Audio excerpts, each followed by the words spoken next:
Well, hey, this is stream number 25, I think. This is a series where I am making my own keyboard. We're on stream 25, so I've already made it. I haven't soldered in the LEDs under the keys yet, though. I have one that I have soldered just for testing, so if I press this key, bring it close to the camera, if I press this key, it glows red. I also have an underglow LED, so if I have that tied to caps lock, so if I turn on caps lock there, you see it's glowing there, and then turn off caps lock, and it's not glowing anymore. So I haven't installed the other 7 underglow LEDs or the other 35 key LEDs yet. That's probably going to be one of the last things I do. Today what I want to work on are 2 things that are missing from this keyboard that I have on my Qmk keyboard right here. So one of them is one-shot mods. Hey there, 715209. So one-shot mods are a convenient way to have, like, let's say if I tap this key, then the very next key would be a capital letter. So that's another way for me to do like capitalization at the beginning of sentences, is just tap this key and then the very next key, whatever it is a capital letter. Another thing that is useful is for like layers that I hardly ever use, like the function keys. So I think on my Qmk keyboard is if I hit these 2 keys together, then the very next key will be on the function key layers. Like if I want to do F2, I would hit those 2 together and then hit 2. Hey there, Luma Code, how are you doing? I got pretty far since the last time you watched. Yeah, we have a real thing. Oh, I should have this ready to show people. KiCad. Yeah, I don't know if you've missed stuff. I'm doing pretty good, Lumicode. Thanks for asking. Hope you're doing well. I did most of this on stream, where we designed the PCB, and I sent this out to JLC PCB and had them manufacture the board. And the plastic parts I 3D designed in Blender. I need to pop those up because there was an idea that someone in chat in someone else's channel gave me. And I think maybe we'll be doing this later at some point. So let me show you the plate. So this piece is like holding the switches in place, right? But you see the controller board's rather exposed, and a lot of people who look at my keyboard say, aren't you going to put a cover on that? So I'm thinking it's kind of neat to have that in view, and there's actually good access to the reset button here.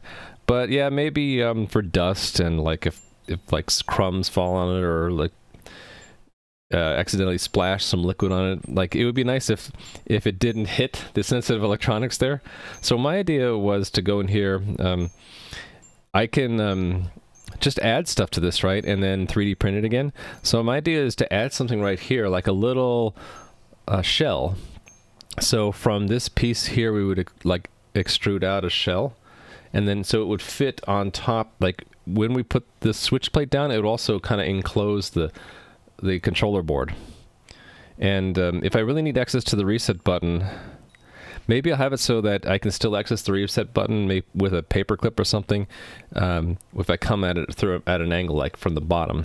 Because I only really need access to tap this button, right? And maybe the bootloader button over here. But like most of the electronics we could cover with a nice plastic shell. Actually, that's an idea. What if we cover most of the circuit board except for the very end where those reset buttons are? So yeah, I would design that in Blender, and also here's the base piece I also did in Blender. I actually took these pieces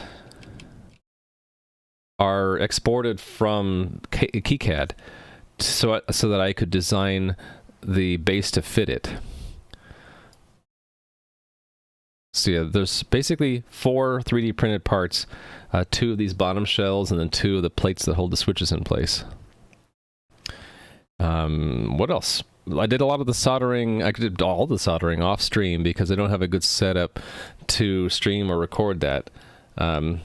Maybe when I open this back up and put the LEDs back on, maybe I'll try to record some of that and post it to YouTube.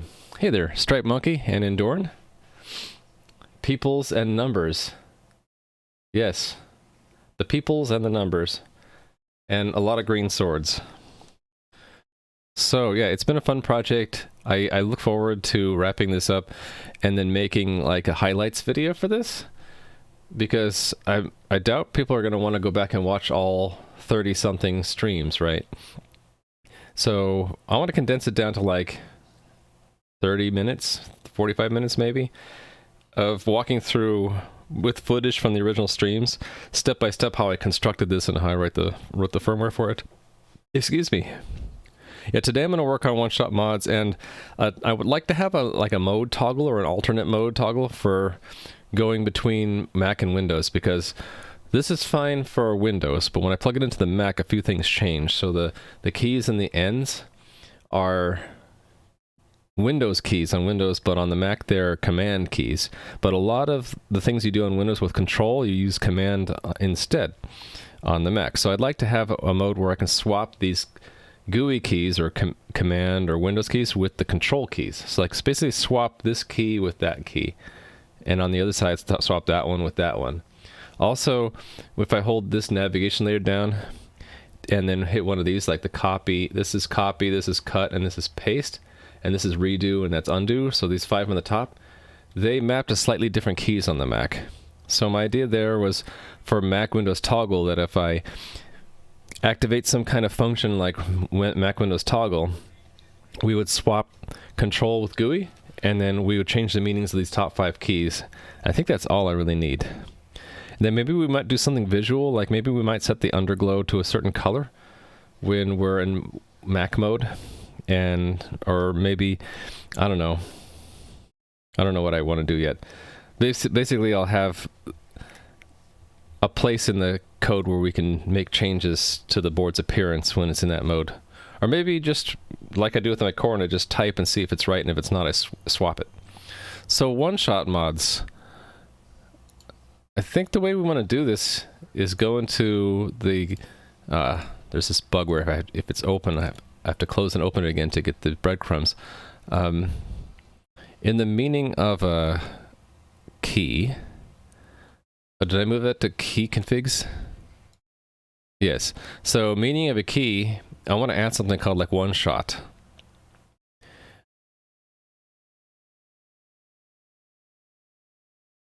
And there are 2 kinds of one shots that I want to have, right? Key code and modifier. So maybe I'll just add them both. Oh, not key code, modifier and layer. I want one shot modifier and I want one shot layer. So one shot modifiers and one shot layers. So a key that I can press that says I want the next key after that to be shifted, so a capitalized letter, right? And then after that go back to lowercase. And another one where I press it and I want the very next key to be on the function key layer, like F1 or F2, and then go back to normal. That's what I'm going to add today. You don't see green swords? Are you sure? What about a Linux mode? I haven't tried this on a Linux machine. Can you cancel a one-shot mod? I think the way that Qmk does it is after a timeout of like 2 seconds, it is canceled. But the way I usually do it on my corn, because I'm not patient enough to wait 2 seconds if I accidentally hit it, is I'll just hit a key that doesn't have a tap meaning, or doesn't really mean much in the current context, like escape. I might hit escape or something like that, and it'll cancel it. Never used the one-shot button yet? Yeah, I think those are the 2 ways. We'll either have a timeout, or you'll just hit escape or something like that, and it'll do nothing. All right, so that will immediately cause some compiler errors because we're not handling, and when we activate a key, these new things, right? So this is modifiers. I should use the new keyboard as much as possible, shouldn't I? Get used to the new keyboard. All right.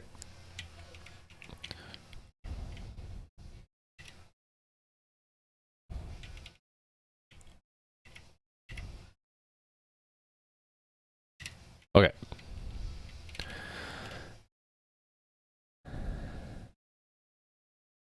So I think I'm not going to worry about this raw modifiers and preserve modifiers. I think we're going to add something new called like next key modifiers. It's normally a 0.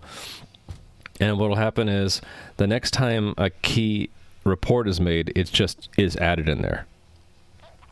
So it would be something like self.next report modifiers.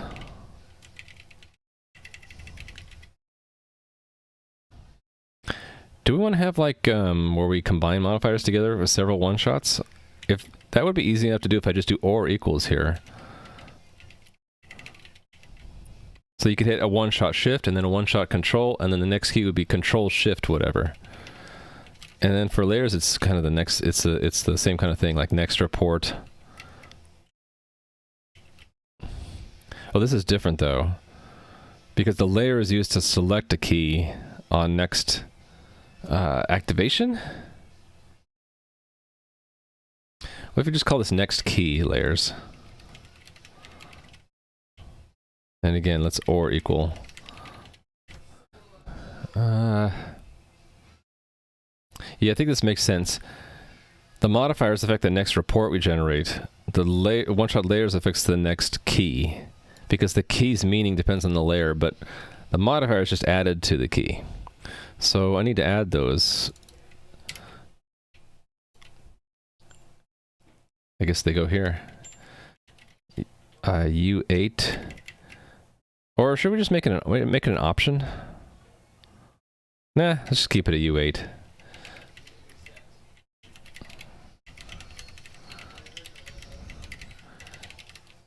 Oops.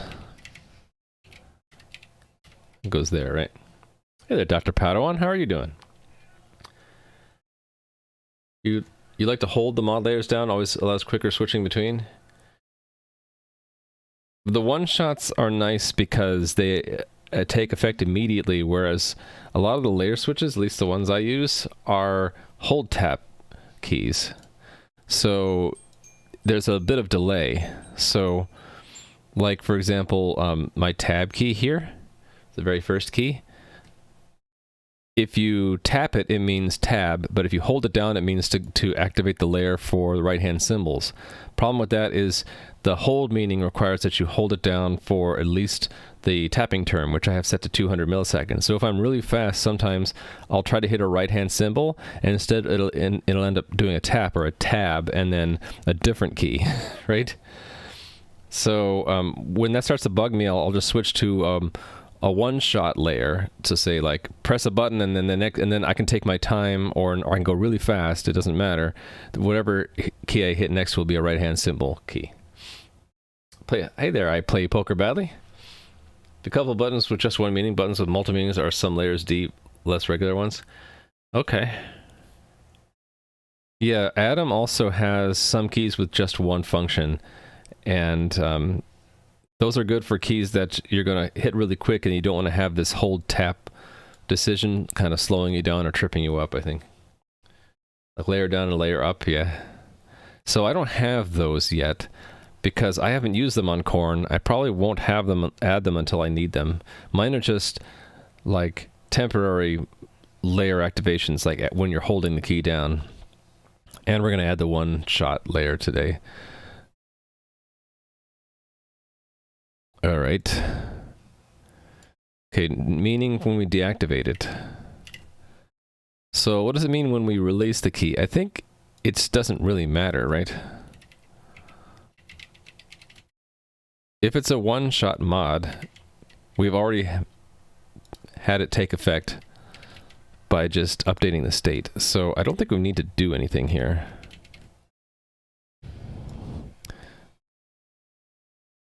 What am I missing here? I thought oh, no, I didn't add them. Right.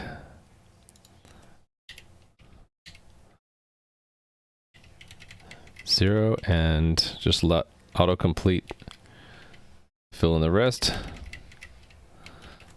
All right, so then to actually have it take effect, it's like for the one-shot modifier, it would be where the report is generated. So I need to refactor this, but right now it's in this huge function called scan keys near the bottom, right? where we actually make a report. Right here. Here's where we make a report. So let's have this combined like or in with self dot next.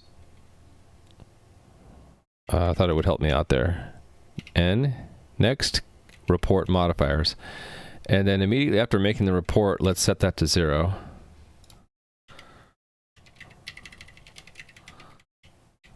Oh, self.self isn't right.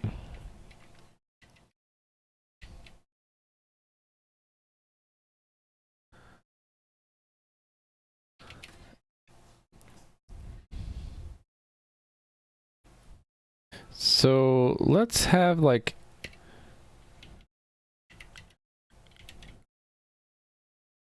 let's have it print out those as well here, just in case we want to see it in our log. Okay, that should do it for one-shot mods. The layer one, though, it's going to be a little tricky. We want it to take effect on the next key activation, I think. Wherever that happens. Key activate key, right? Oh, the meaning is already decided by that point. So where do we decide the meaning of a key?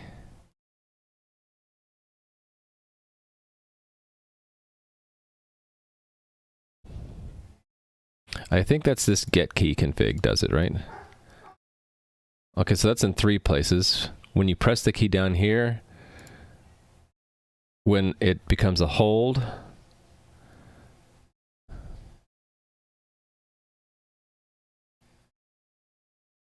and when we simulate the key.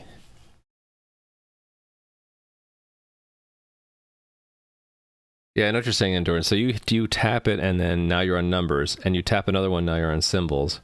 For me, though, I like to have it, I hold down the key, and I'm temporarily on numbers or symbols.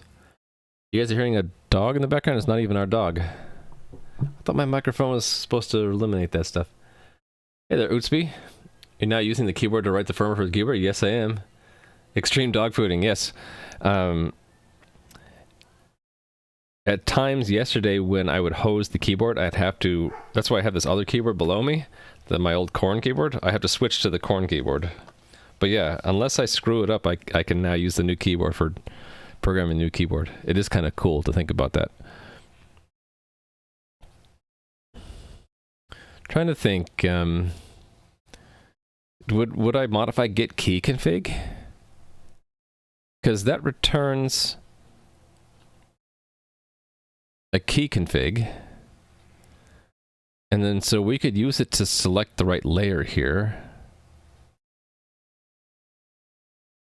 So it could be where we take layers preserved and we OR in the next key layers, and then we clear it. I guess we can try that. Layer, I guess. Self.layers preserved.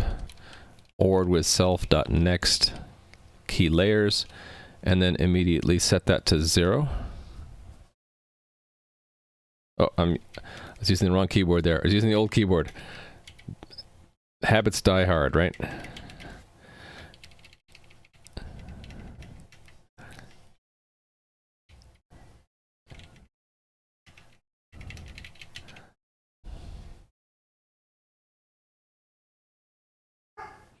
Right, so to do that, this needs to be mutable.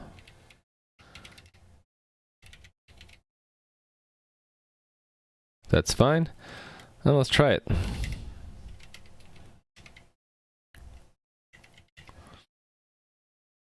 Old, which is like 6 months, yeah.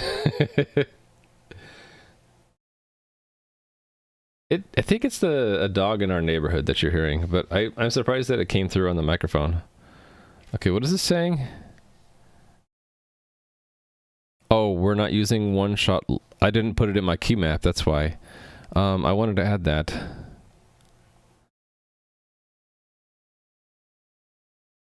Oh, yeah. We can't test it unless it's in the key map. Or key configs. So I wanted to change this one, which is right now, it's always delete, to be a one-shot mod of shift, because that's what I have on my corn. So this key is normally delete. Where would I find that? Near, towards the middle?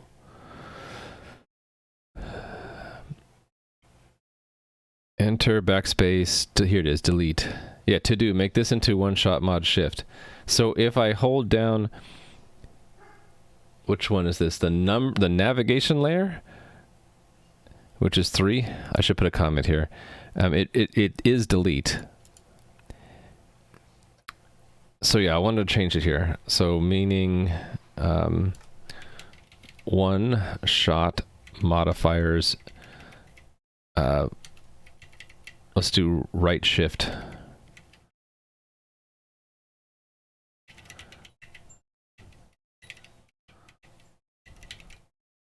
Okay, and then this combination here, so on, this means number layer. So on the number layer, the key immediately above it, so if I hit these two keys or with the thumb, just hit them together, I want that to be one-shot layer to go to the function key layer, which I already did last night off stream. So that would be on the number layer for this key, which is H.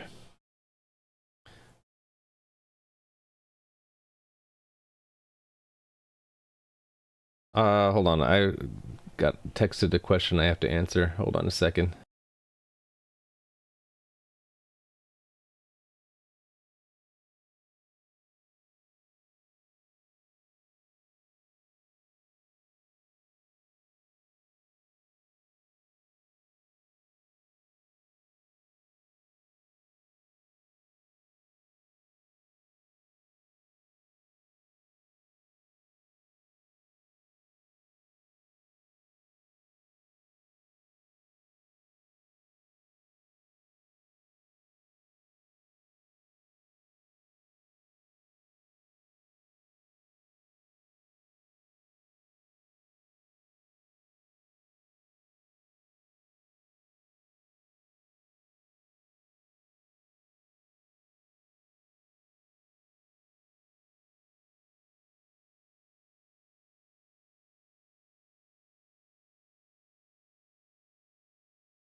All right, sorry about that. I'm having my bike repaired and the bike repairman is asking me a question about it. This should be your old config. Control plus F is delete easy search.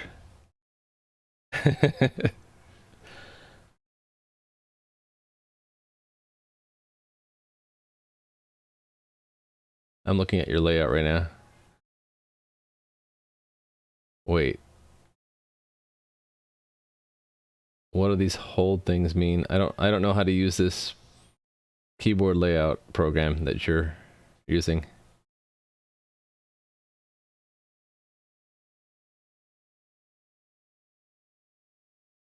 How do I switch layers? Oh, just click on like, yeah, I don't know how to use this. That's cool though. Programs from your keyboard? Oh, neat. On the top there's a bar. Let me save this and I'll try it out later. Thanks, Endurin. Here, let me take it and put it in my private notebook. Hold on a sec.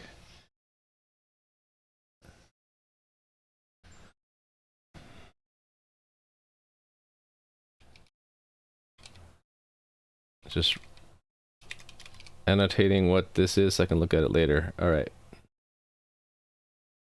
Cool. Thanks, Endurin.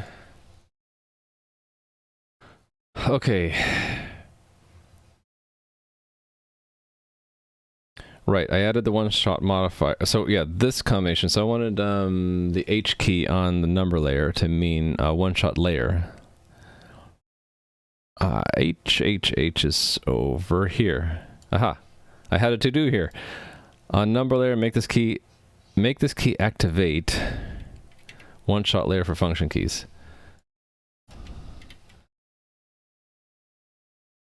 I can keep this part, right? Yeah, so I had already prepared this. I didn't want to actually implement it and try it out until I came on stream today. So layers. There we go. Let's build this thing. Possibly want to change the format to non-QWERTY, just trying it out. You should try Qmk mod DH. That's what I'm using. That's why I make tons of mistakes. It's a programming tool. So yeah, using the keyboard to activate the program that reprograms it.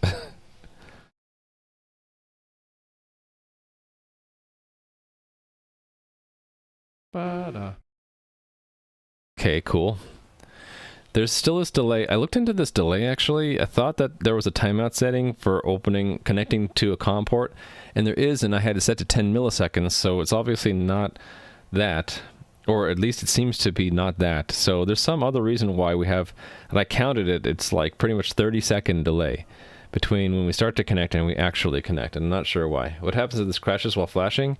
Then I have a fallback thing, which is this board has built into it 2 buttons. One is the reset button, and the other one is if you hold it down and then toggle the reset, it goes into a special bootloader mode where there's a special area of the ROM, I think, or the flash, I can't remember which we don't touch, I think, which is very hard to change. That's built into the board, and it loads a program that makes the keyboard look like a mass storage device, and then when we copy the flash image to that mass storage device, it reprograms itself. So it's not as nice as my programmer because you have to do it on each chip separately, or maybe you just do one chip and we get it to program the other chip if the other chip isn't hosed. But it is something that we can always, we could probably recover from anything, and we can't really brick this thing. It'd be very hard to brick it. We'd have to somehow damage that built-in backup bootloader thing. Only okay, half of the keyboard works. Yeah. I guess in an extreme case you could have more layers, and then you hold down 2 of these at the same time, and then the rest of the keyboard becomes the right hand or something.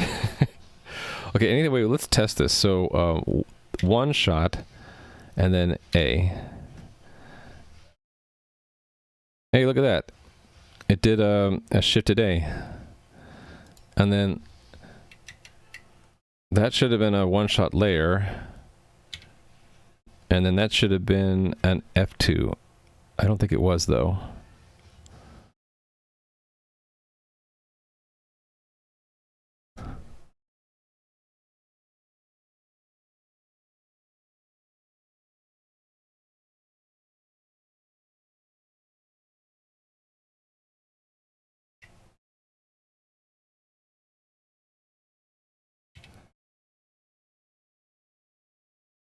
Oh, I think that was an F2. No, it wasn't. Okay, so our 1-shot layer isn't working, but I think our 1-shot mod is. So if I hit that, and then A, it's a capital A, but only 1 time. Okay, that works. But our 1-shot layer didn't work.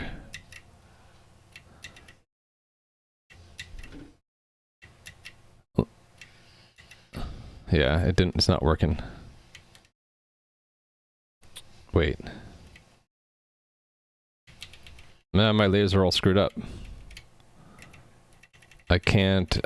My navigation layer is all screwed up now. Hold on, what?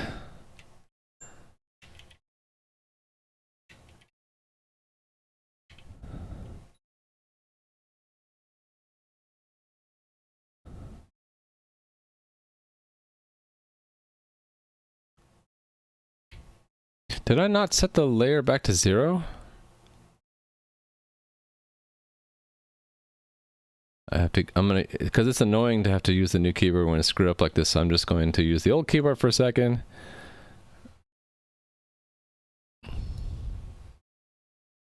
Oh, this is bad. Okay, let's undo this one. Can I just say undo? Yeah, it should have been right here. Okay. Hey, what's the error? Layers.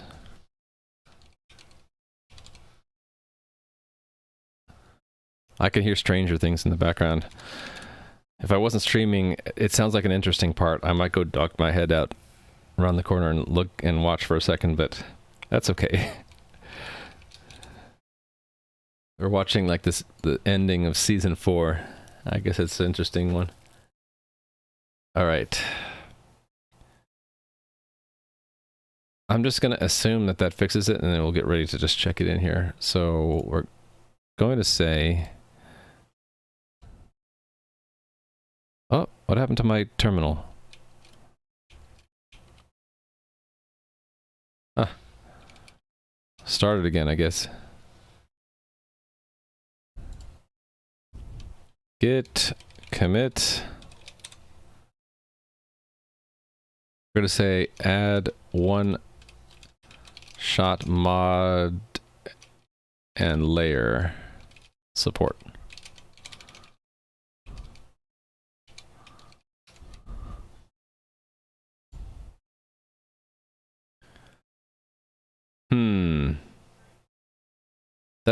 It's been more than 30 seconds. I wonder if it, because I closed the terminal when it was still running. I wonder if it's still like stuck.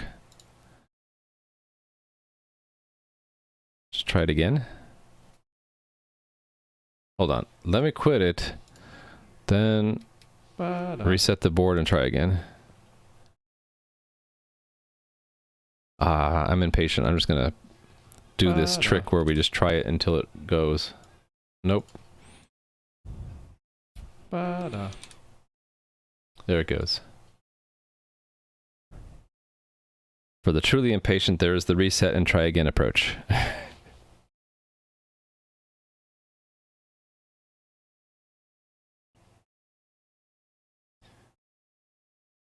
Commander Root has joined the chat. Hello, Commander Root. Okay, so if I see... I don't think it did anything.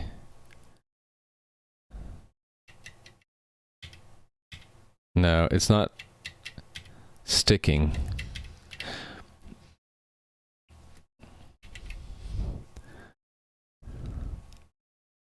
I think we're calling git config too much.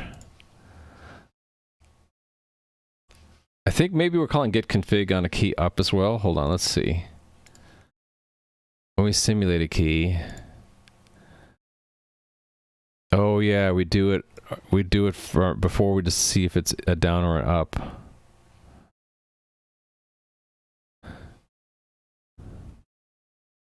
But actually this should just be moved inside. That's probably what it is. So we'll move this inside. So we're only latching the layer, one-shot layer when a key goes down. Or if there's a hold decision, or if there is a key simulation. So this, you know what I also want to do is I want to actually log that.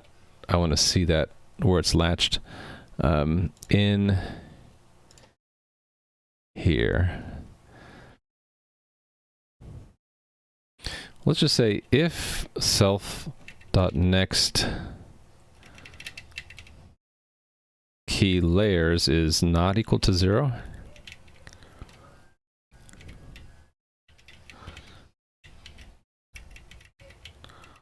Pressing like a combination of not equals 0 is hard because there's a lot of thumb layer switches involved. Info, not impo, info. We're going to say like using or applying one-shot layers. %08b self dot next key layers. Okay, and then I also want it to be an activate, so let's go to activate. Because I have like activating mods and layers, but I don't have it here. Let's put it in both. So why do I use lowercase here and uppercase in other places? I don't know.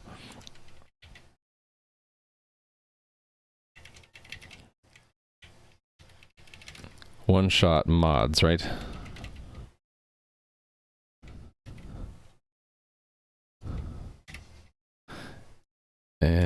layers. I just want to see these in the log if we're testing.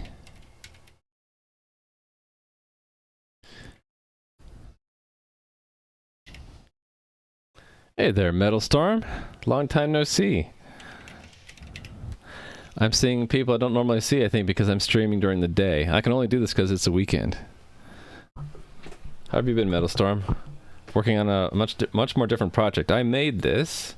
This is called the Rusty keyboard because all the firmware is going to be in Rust.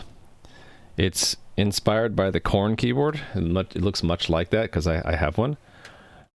Only it's custom fit to my hands. I designed the PCB. I did all 3D printing of the plastics. The only things I didn't do, I didn't make the board. That's from Adafruit, and a lot of the libraries I'm using in my firmware are open source libraries, like the USB stack and the hardware abstraction layer. Don't let it rust. Well, then it'll truly be the Rusty keyboard. Okay, so it's not going to connect right away. It's going to misbehave, but that's okay. I can test it out down here, I guess. So one shot capitalization works. Okay, let's try the function keys. So like one function key I use a lot is to rename stuff. So like if I like one to rename that, I would hit that and then F2. Okay, it did a shift. Why did it do a shift?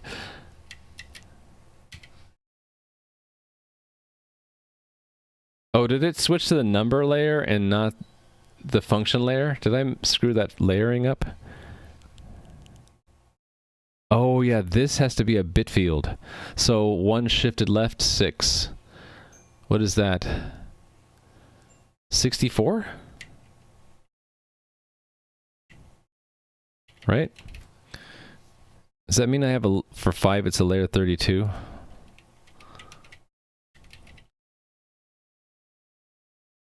Yeah, that's the media miscellaneous layer. Okay, so that's what it was. So one more time building and programming. Got a glimpse of me setting something up last time you were here? I think it was just the code. Must have been a month ago. Okay, so I didn't have anything. So this is the second build. The first build, I had a prototype keyboard with only 6 keys on each side. Before that, for a few weeks, I had a couple breadboards, like around this size, that had 2 keys on each side. Or actually, I only had one side at first. And then I had to test the board-to-board communication. I think I had 2 boards, one in front of the other. Oh, I hear the ice cream truck. That means I must pause and buy ice cream. Well, I'll let that sit and program while I go get ice cream, all right? Be right back.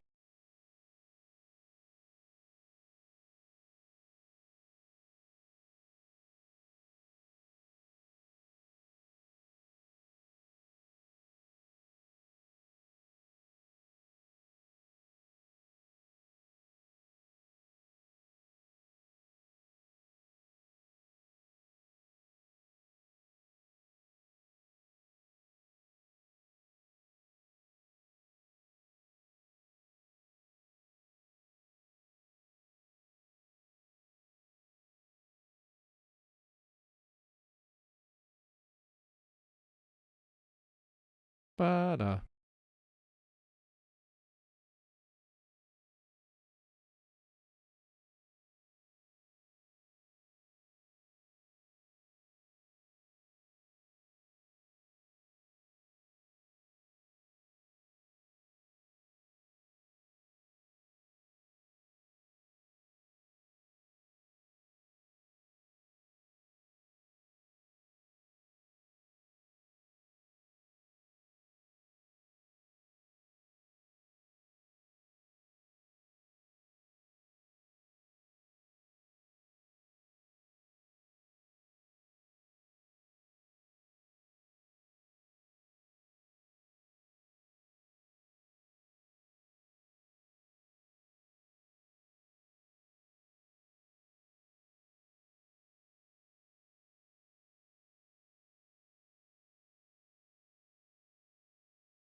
Hey, sorry about that. I'm gonna have the dark glasses for a little bit because I was outside.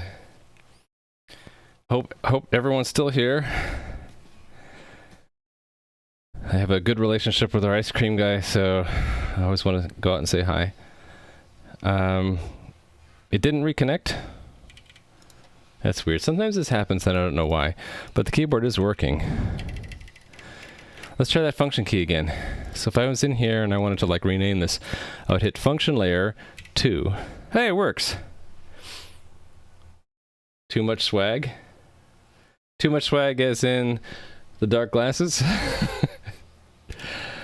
Alright, so let's check that in. I'm just gonna amend the last commit because I don't... What am I doing? I should be on the new keyboard. I didn't actually push that branch, right? Yeah. So I'm just gonna amend the last commit.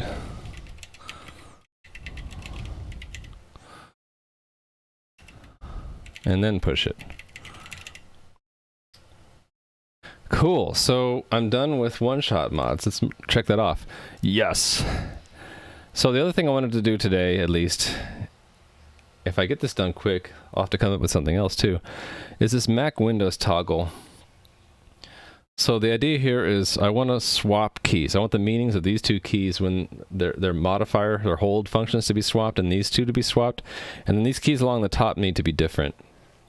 And to actually get what those keys are, I think I gotta look back at my Qmk config. So let me do that. Let me get that ready. The Qmk config. This is what the layout looks like in Qmk. So somewhere here I have like a swap. Yeah, here it is.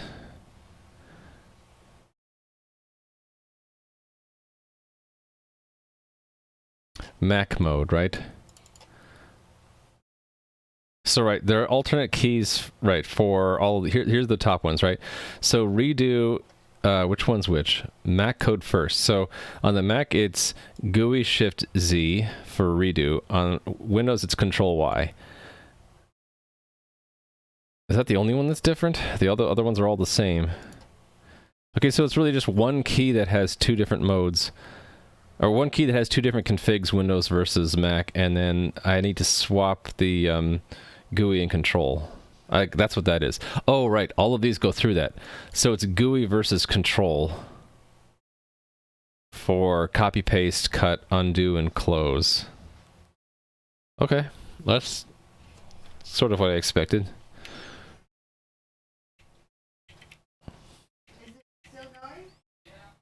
All right. So I kind of looked at this a little bit on stream the other day, and I think what I had decided to do was have like an alternate thing. Hello.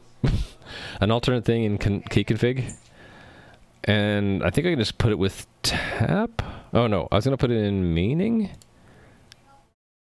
No, that wasn't it. Was I just going to put an alt here? I can't remember. What was I going to do here? Maybe it was under meaning.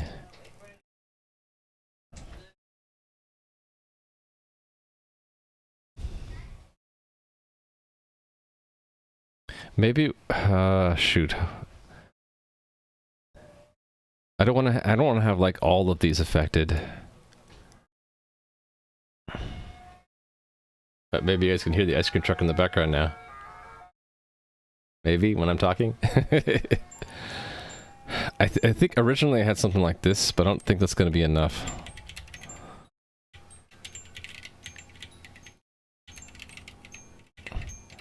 Problem is that it's an alternate to what? Tap or hold or both, maybe?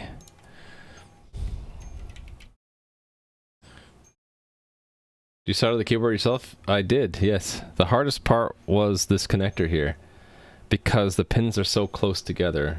Oh, why did I close it? I'll show you how close they are. I ended up just putting a huge solder mess on it and then using a copper wick to draw out all of the solder bridging. So if we look at the back layer, see all these pins, they're really tightly next to each other. So like within 6 millimeters you have 8 pins. So the distance between these is really small. In fact, to even show you, I got to put it to a smaller grid size. Yeah, so they're 0.9 millimeters from one pin to the other. So what I ended up doing is, these ones are no problem. The anchor points are no problem. But to get these pins, I just put solder here and I just dragged it across. And if I was lucky, I get solder in the holes and not between the pins. But a lot of the times I just get a big mess, and then I have to put a copper wick down and suck out all the copper that didn't go in these holes. The really tricky part is, do you see the two signals that are right next to each other? One of them is power and the other one is ground. You do not want these connected right here. That would be a total failure of the board, right? A short circuit. I did get some bridging between power and the one next to it, and I think the same thing on the other side, but these are no connects anyway. I'm not using those conductors at all, so I didn't bother to fix any of that. But I did carefully, with the voltmeter, make sure I didn't have any short circuits, and I looked at this under the magnifying glass to make sure there's no metal between here after the fact. That was the most important place where we could have a total failure. So that was the hardest part. The rest of the stuff, like these connectors, you can see they're much wider apart. So 2.5 millimeters, no problem. These are super easy. A couple of the other ones that are more tricky would be these neopixels on the back. This is 1.5 millimeters, so it's right on the edge of my comfort zone for soldering. And then these ones are a little tricky. Adam had a hard time for these just because he didn't extend the pads like I did. In fact, I extended the size of these pads here out a little bit more than 2 millimeters because Adam had trouble soldering. I'll show you what that looks like in the 3D model, because I can't actually show you for real because I'd have to disassemble this now. Flip it to the back and zoom in, and then is it shift I have to hold down, or is it just right? Yeah, it's just right button. These are fine because you put solder on the pad first, and then you just put heat on top of the pin until it melts the solder underneath. But yeah, right here, imagine if I hadn't widened these pads. How do I straighten this out? I don't know. So if the pad was really short, you'd have to, like, I don't know how you get solder to melt anything. So anyway, I extended the size of these pads, and then what I just do is put a blob right on top that kind of just sticks to the side of the pin and the pad. And you just do that on all 4 sides. 1, 2, 3, 4, and you're done, and it wasn't so bad. So those are medium effort. Yeah, these ones were a pain, just because of how close they are together. You know, it should be showing my components, and it's not. I wonder why not.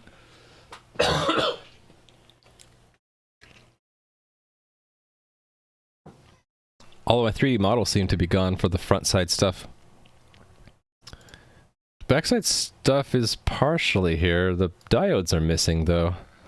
So the sockets and the pixels here, but what happened to my diodes? And what happened to my connectors? I don't know. Oh, I know why. Because we're only showing back layers? We have to do all layers view 3D model.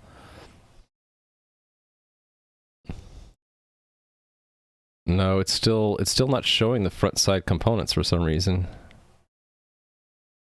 And my diodes are missing. What happened to my diodes? I don't know.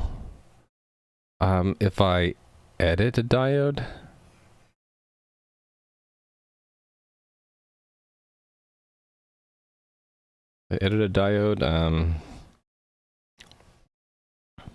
that's not the E key, that's the E key. Well, and here it worked. There it is. How come it didn't show on the 3D model here?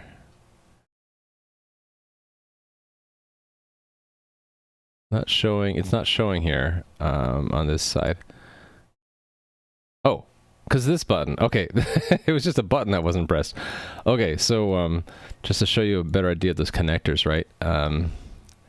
So they plug in there, right? and then the pins don't go all the way through. There's a little pit that I'm trying to get solder in without bridging the connections, and that was the hardest thing. These are super easy. They poke out, and so it's really obvious, and you want a lot of solder there to give it strength. Anyway, I'm talking too long about this. What happened to the audio cable? I ditched it. Hey there, Nui. How are you doing? I really like the USB-C better because I can do this and not worry about short circuit. I can just disconnect one half of my keyboard for whatever reason and plug it back in. It's a much safer electrical connection. The downside was the soldering I just talked about. I just liked it better. With the audio cable, you're having the ground and power slide past each other, which I wasn't really comfortable with. In fact, they tell you when you have like on the Korn keyboard and it has that audio jack, never plug and unplug it while it's powered. For that reason, that you're having the contacts, the conductors for power and ground slide past each other. I'm glad you're fine, Nui. So we're doing Mac versus Windows. And on the QMK side, I had like hard-coded it in. I wanted to see if there's a way to do this without hard-coding it, like without it being too intrusive. You know what I can do is I can have, in addition to the entire key configuration, I could have a map of alternate configurations for Mac mode that kind of override just a few of the keys. What if I do that? So let's close this guy. Let's say we have a public function. Actually, why don't we load them together? So in addition to... Oh, my delete key doesn't work. It does. I was just pressing the wrong key. Okay. Yeah, in addition to the main key configuration, we get an alternate one. That would be a B-tree map, right? From what? An index, a U8 index to a key config? Or do I need to have a vector of key configs? I think I do need to have a vector of configs, right? Because I might want to override more than one layer.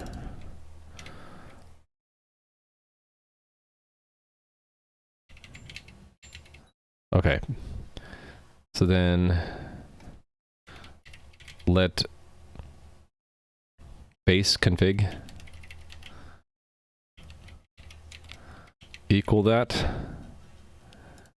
B-tree map is imported. Okay, and then all the way down here, semicolon, and then let alt config equal vec of some kind, and then we're going to return base config and alternate config. All right.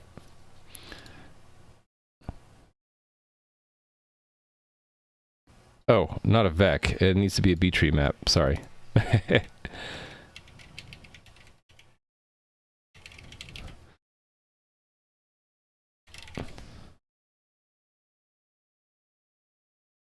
Well, I don't need to make this mutable. I can have an array of some kind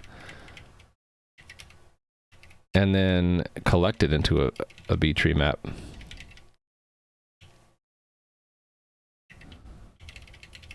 Right? Does collect not work for a B-tree map? Oh, I have to do into iter.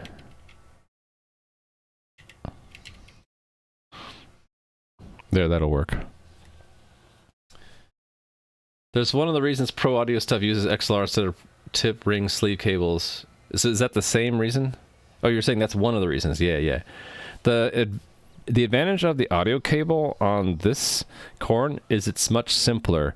So it has just 4 conductors plus some extra ground ones, so it's a lot easier to solder. It's if you pick the right one, it's also less profile, but I was okay with the profile of this USB-C. It's actually, although it's slightly wider, it's much shorter. So, pros and cons. This also can give you differential signals. Everything is in pairs. So like the USB has the D plus, D minus. I'm not using it for that though. I'm just using it for just its conductors. So I'm using a degenerate configuration. How long did it take to learn to type on that keyboard? On the layout Qmk DH, I got up to 80 something words per minute in about 6 months. I am streaming.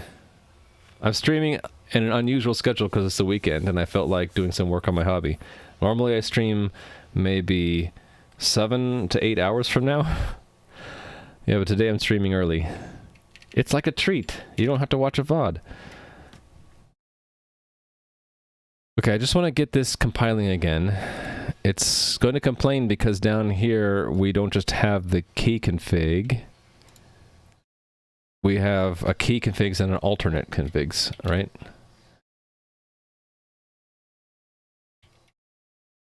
Why is it deleting both? Oh, I'm hitting the wrong key, that's why. If I hit the correct key, it would actually do the correct thing.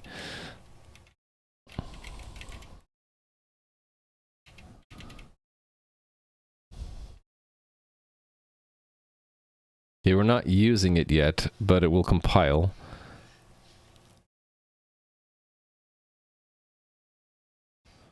So I suppose we're just passing it along to this poll function. My names might not be the best names, but I can rename them later, right? So this is a B tree map. U8. I think I want to stop typing here because I actually want to make a type name for this. Yeah, that's too long. We'll call it alt key configs. Type alt key configs equals paste. There. Public, so that I can use it down here, right? This is a borrowed alt key configs. And then I'll just have to control dot and do import. There we go. Oh, on a normal keyboard, I can do, or I was able to do 100 to 110 words per minute. And getting up to 85 on the Qmk layout, it has affected my normal QWERTY speed. Now I'm down to like 95 to 105. So I've lost like roughly 10 words per minute on a QWERTY keyboard because of the training. I've been mostly focused on the Qmk. Going to have to hand wire your custom key. Why hand wire when it's so easy to design and print PCB? Just get yourself this KiCad software. It doesn't even need to be this complicated, but you get to paint in copper. Look at this. I can paint in copper. If I were to click this button. Look, I just painted in copper. Look at that. It's fun. And then you can just send that off to a board house and it'll print it. And they'll wonder why you had this really weird line, but that's fine. Probably want to undo that.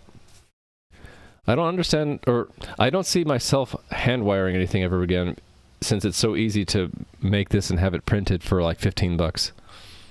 Can you use QWERTY on a split keyboard? Yes, you can. So QWERTY, and I forget what the other 4 keys are, but you still have the split, of course, but you can fit all those letters, and you still have to have the same like I do on this now. You have to have the numbers and symbols mapped somewhere.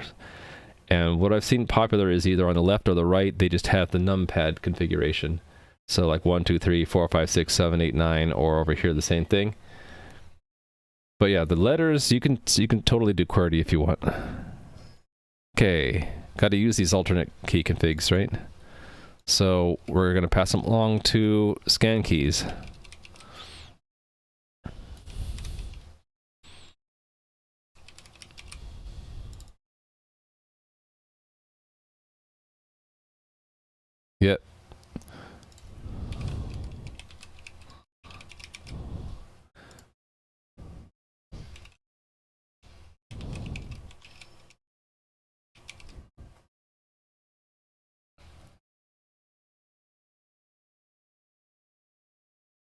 Is there a reason why I'm not storing that in self? There was, right? I don't remember exactly what it was, but maybe that need has gone away and I can just put them in self. Right, Alt.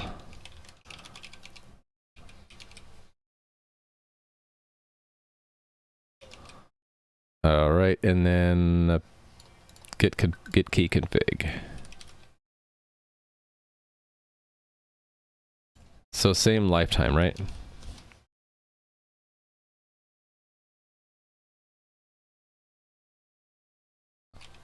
Alt configs. Okay, and then now it's all plumbed down into git key config, which is where I want it to be.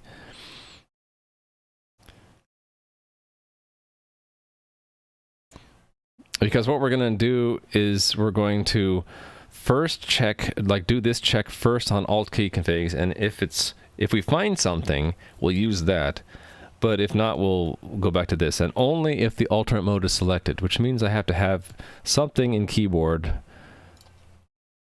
to indicate whether it's selected, right? So let's say alternate mode, or alt enabled. Alt config enabled.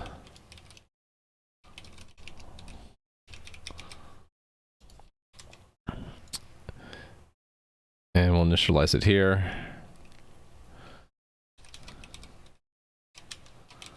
To false.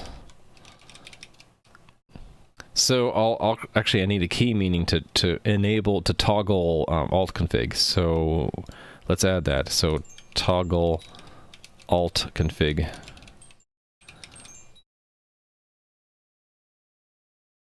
First time seeing what you're developing here. This reminds you of the frog pad, a project was still going. What was the frog pad? Dactyl maniform designs are complicated. Sounds like it. My design is actually really simple because most of the complicated parts are in Adafruit's controller board, which I just bought for $8, and in the key switches themselves, which are pretty cheap per switch, but the cost adds up when you have like 40 of them. But other than that, it was 3D printed parts. It was a lot of just time and effort for me to produce them. The circuit board, just time, and again, like maybe $15 to print it, and soldering. And some of the other parts, like the screws and the connectors. All those little things in your bill of materials, it adds up, but it's not complicated stuff, you know? Hey there, I don't have a frequently asked questions, but I do have a project linked, which will go to this notebook where it has an overview of stuff. If you're interested in reading through that, that'd be great. I do have a questions and answers, but the only question I have answered is, I thought a lot of people would be asking what controller I'm using, and it's the Raspberry Pi microcontroller, and it's on an Adafruit board. Drop-in replacement for Pro Micro or Elite C, so that's what you'll find in that link. Okay. Complicated part is the finger columns are curved. Oh, rather than being, what is this called, ortholinear, where they're each key is exactly vertically aligned with the next one. All right, I need to add support for that toggle. So here it is. So the toggle all config will be self dot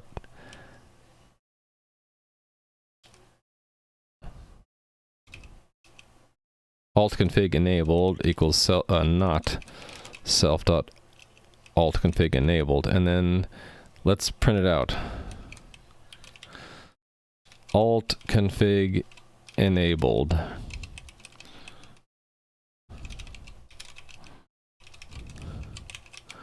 All right, and then deactivating the key, I don't think we need to do anything, so I'll just leave it empty.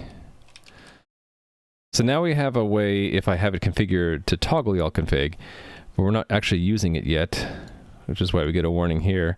I want to, before I program that, let's pick a key to change alternate config. So what I'm used to on my Korn is this, which is the, what is that? The navigation layer, and then this key up here, which is normally W. So nav W toggles this alt config. So let me add that on the W key. Where are you, W key? Oh, here you are. So the nav layer, which one is that? 4 or 3? I can't remember. 3, I think. Yeah, because left arrow. Okay, so on layer 3 for the W key. Okay, where did it go? Where are you, W? Here you are. Okay, so layer 3. So, okay. Right between layers 2 and 6. So this meaning is toggle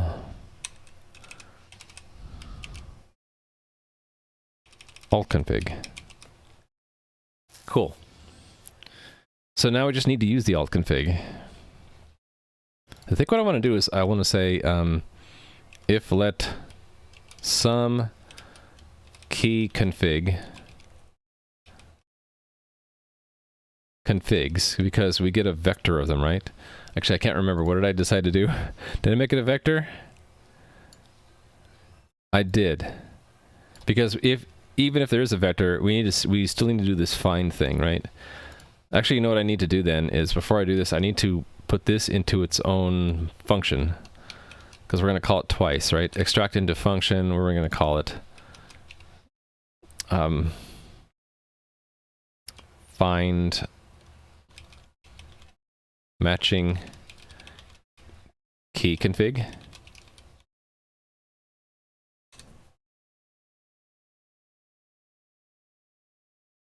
I should give a name for this thing, shouldn't I? Or better yet, why don't we just make it like this is a slice. Whoops. A slice of vectors. And then let's make this an option.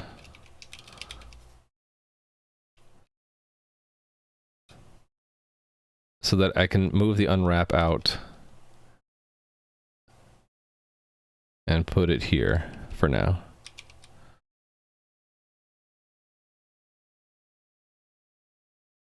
Okay, what's the error? Layers is not given. So yeah, layers is a U8. I don't know why it didn't add that.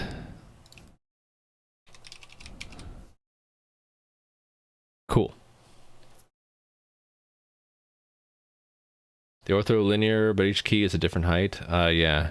I just went with the same 1U keys. I didn't actually think about it until after I ordered. I'm like, maybe some of these rows need to be tilted more and others less, but I figure these keycaps, they're all easily replaceable, so I can find, you know, more expensive, neater ones later. What does the underscore in the piece of array mean? It just means to let the compiler figure out the type from the context. So I removed it because I don't actually want an array, I want a slice. But if we left it in an array, I think it'll work, but the compiler won't be able to figure it out here, I think. Is that what it was? Actually, I'm not sure. Oh, because that was a semicolon, right? Yeah, it's going to say it doesn't... It's an unstable feature. They want you to fill it in. So for me, it was, what, 36? So this will work too. But I figure, why does this thing need to know the size of the array? Why not just use a slice? But yeah, if you see underscore in a lot of places, usually it means, hey compiler, if you figure out the type. You can't do it for you. I don't know why the refactoring tool did it, but you normally can't put it anywhere in the declaration of a function. Where you can put it is inside the code when you're making variables. So, for example, let's just search for a place. Yeah. So here's where I take something that we iterated a collection, and I said, well, the results of the iteration, I just want to put into a vector. And we have this underscore here, and that's telling the compiler, well, you should be able to figure out the type here, and it's U8. That's what the pop-up is showing me. They're a vector of bytes, right? I don't have to say it. I could if I wanted to. I could do that if I could type correctly. And it'll still compile. But I don't like to do that because it's now pinning that type down. So if I were to change this right here to something else, then I would have to remember to come down here and change it too. So why not just say, hey, figure it out from the context here. Then if I change it from U8 to something else, it only needs to change in one place.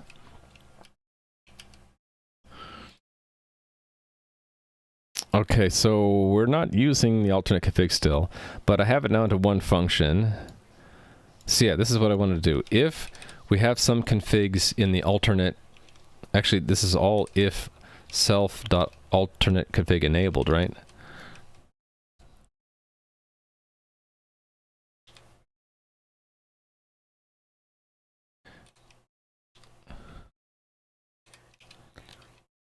Alt configs dot get, I think. And because it wants a reference, we'll need to borrow our own key index.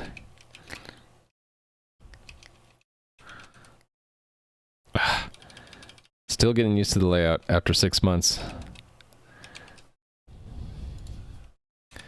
All right, if we get some configs, and then if we actually get a config out,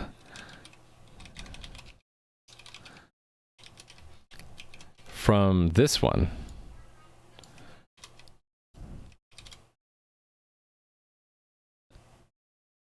okay, I don't want to shadow the other name, so I'm going to put alt here.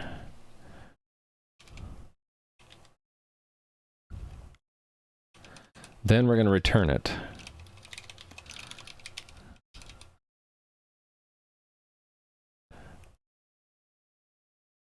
It expected a vector. Oh, shoot. It's a different collection.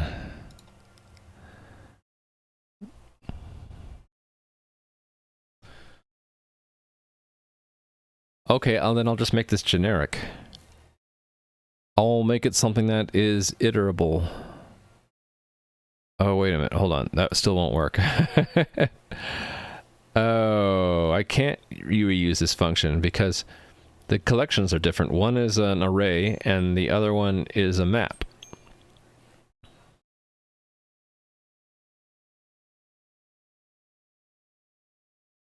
No, the other one's not in a map. The other one...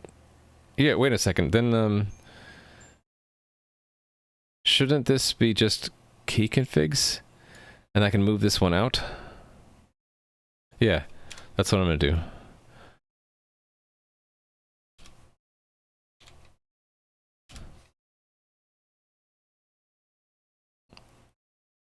Yeah, so then this becomes just this.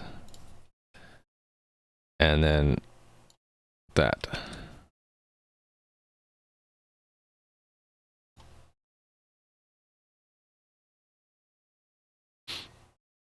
And then I do that as slice.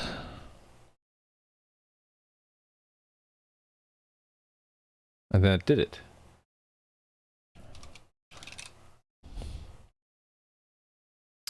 Nope, it didn't. I have compiler error somewhere. Where are they? Up at the top. Oh, what the heck is that? And then I have a warning down at the bottom. Why do I have a warning? Oh yeah, we don't need key index anymore.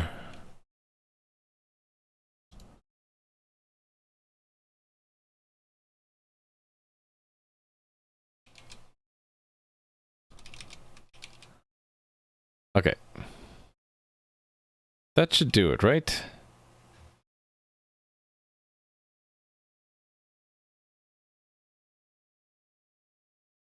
Yes, I think that's it. Hello, Adriel. How are you doing? I don't know why I'm typing on the old keyboard. I should be typing on the new one, right? Old habits. Okay, so we're gonna try this out. So the main difference is, wait a second. I can't try this out yet. I forgot. I am I didn't update the key map to have the alternate keys in it. But I need to do that too, don't I? I put all that machinery in place and then I left it empty. Well, I could at least log here.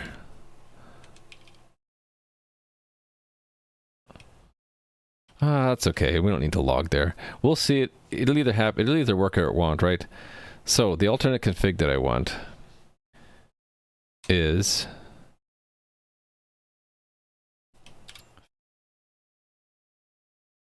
for the what is it?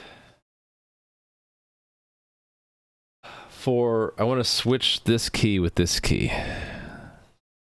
The hold function for it. So that's A and S. All right, so let's grab A and S.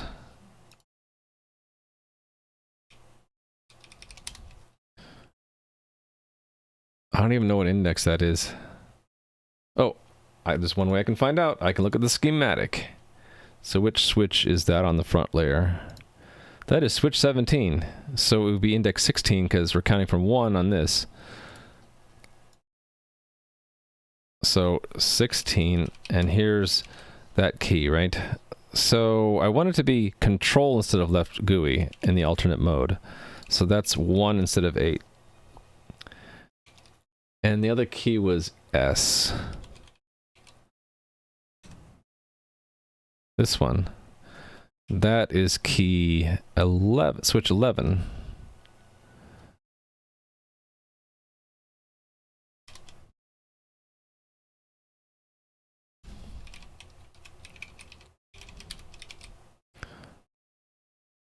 Okay. So this would be left GUI, which is 8. Oh, I don't need to repeat all this other junk, right? Because it just won't find it in a look in the base layer for them.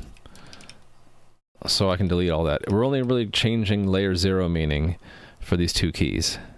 And then I want to do the same thing for the ones on the right. So that's E. And, oh.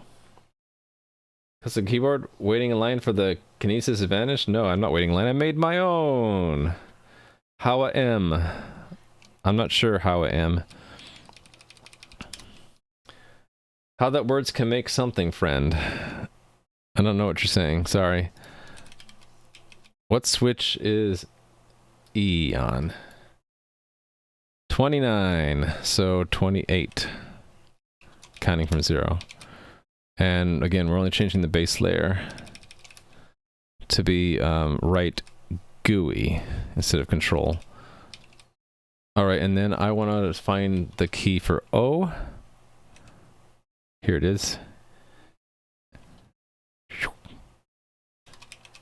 O is switch 35, so that's 34.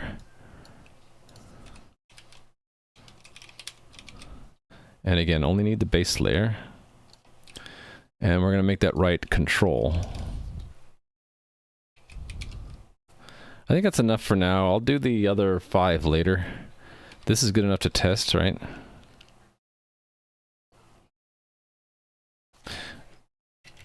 Sorry, I keep slipping back into the habit of typing on the corn keyboard and not mine.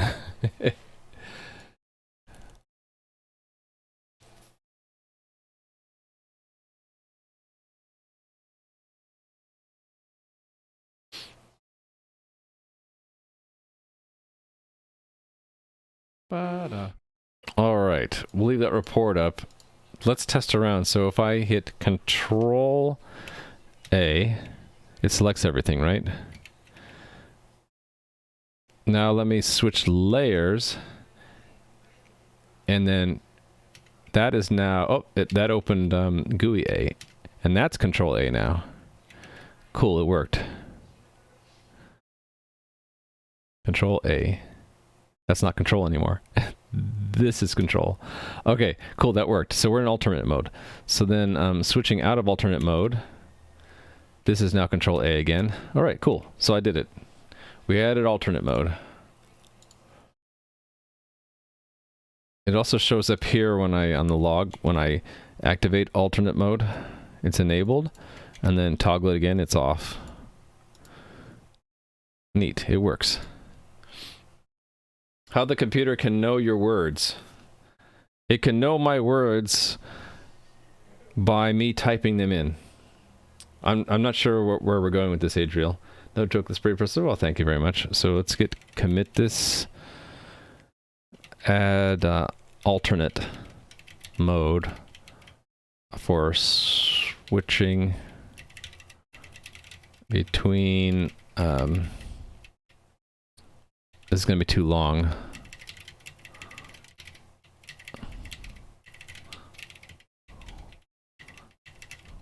So what I'll do is I'll make that into a complete sentence and make that the body. And I'll say add alternate. Why did I type it again? I don't know. This is for switching between Mac and Windows. There, that's what I want. Okay, we added alternate mode. Click. So I can just add those 5 extra keys that were in my corn keyboard, right? So just to make redo, paste, copy, cut, undo, and close work on my Mac, I really just need these 5 alternate encodings just in my firmware now. Did you implement into on key meaning? What did you implement for key meaning? Key meaning doesn't have any implementation. It's just a plain old enum. Maybe amend your commit message, alter it. Oh, did I mistype it? Thank you for catching that.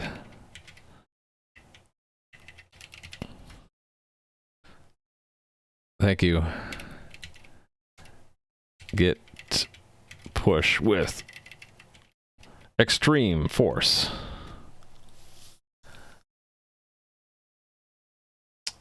Okay, thank you for that. Yeah, for key meaning, it's just a simple enum. In fact, it's implements copy because I meant it to be just a plain type. I'm not sure why I would need into for it. If you was a computer, how you can know what words are? Using a database? So the phrase know what words are implies that correlating a word, whether written or spoken, into some meaning.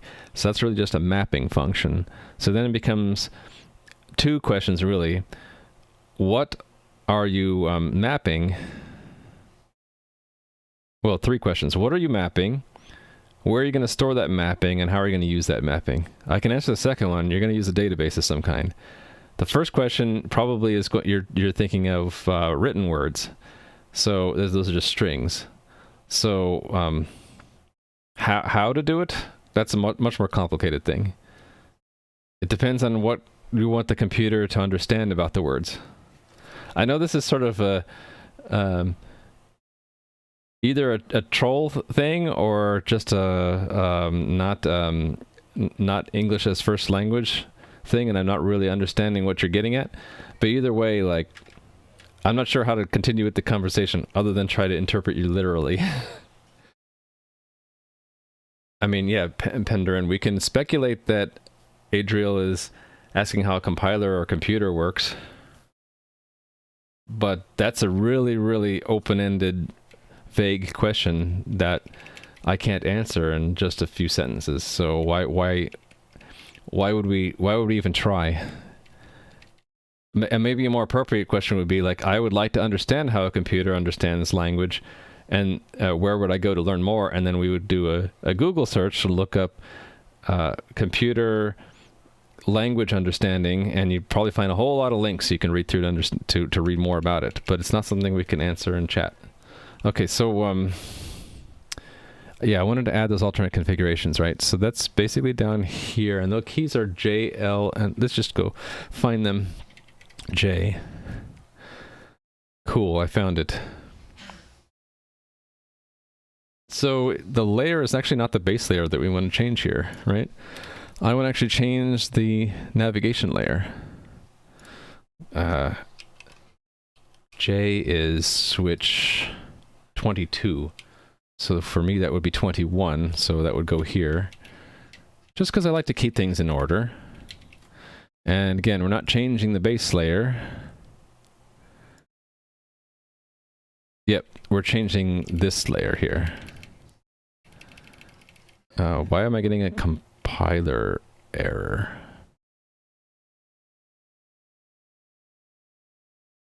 Oh, because I'm missing a comma. There we go. Okay, so then the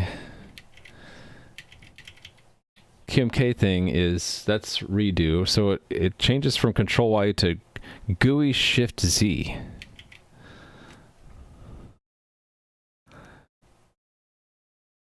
So, well, command, right?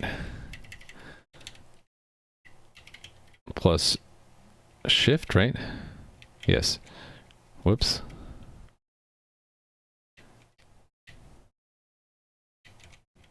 Plus Z. So Z is after Y, so that's just 1D, right? So the modifiers are shift, which is a 2, and then a GUI, which is an 8, so that would be A. If I did that correctly. I think I did. What resources / path would you suggest to a mechanical engineer who wants to transition into professional programming? I think that's a great question, and one thing I recommend, if you're interested in like web development, is to go to Free Code Camp. So you'll learn everything you ever want to know about web development if you run through this. It's got 8,000 plus tutorials, and they are not sponsoring me in any way. I just heard about it from another stream. Another streamer highly recommends it. So that's a great way to start. Now, if you are talking about, so professional programming is a really vague and broad subject. It depends on what kind of programming you're doing. You could be doing web development, which I just answered. Free Code Camp is what I'd recommend. You might be talking about game development. So there I would recommend something like Unity. Right? You would pick Unity, and then they have a whole bunch of tutorials and stuff. Right? If you want to do programming in the area like what I'm doing, I would go to what is it? Well, first I would learn the programming language. I would just go to learn Rust, so rust-lang.org, and there's like different ways you can learn the programming language, and then they even have down here an embedded book, so you can get familiar with what I'm doing on this stream. Roadmap.sh, is it a good site? Have no idea what it is. Can't vouch for it, but there you go. There's little Alexi says. So yeah, it really depends on what you mean by professional programming, and it's such a broad thing. Thinking about data science, but not sure yet completely. So data science, like machine learning? I'm not sure, but I know Python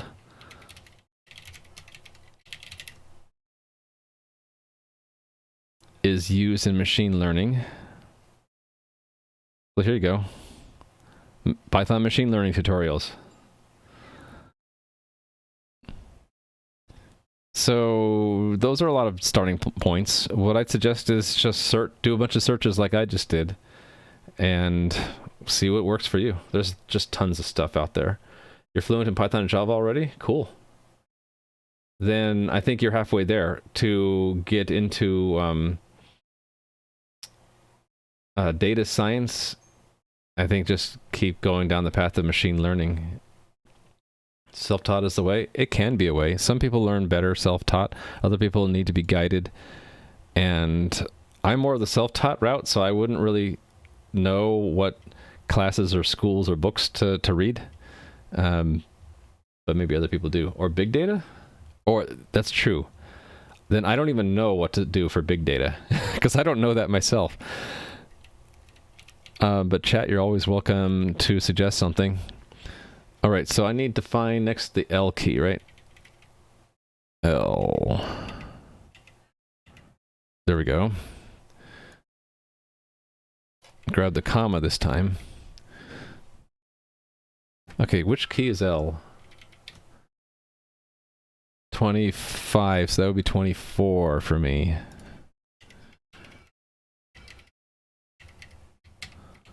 Okay, and again, I just want the navigation layer, so delete that and delete this. Again, I forgot the comma. Okay, then what did my QMK config say?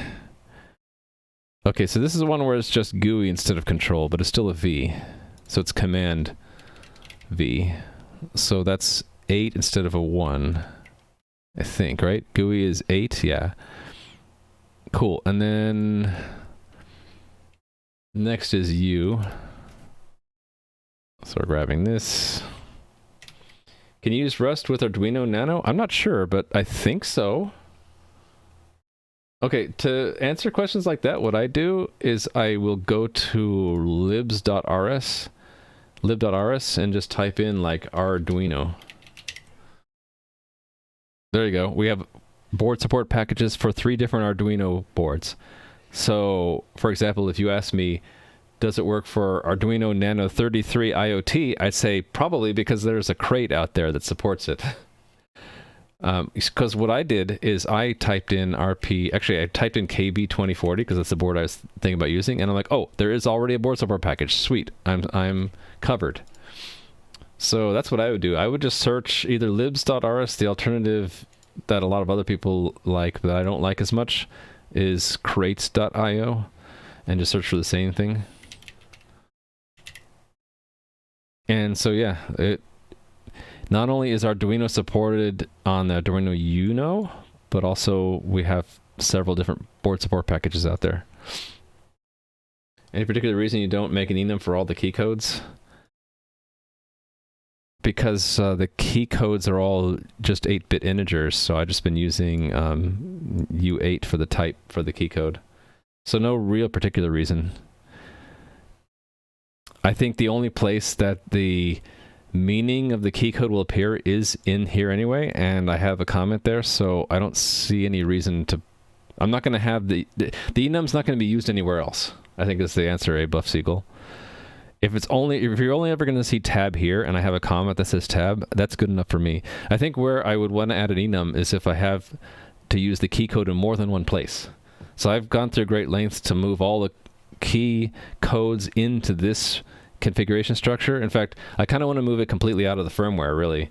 I want the firmware only really to be concerned about which key did you press, and that's the switch number.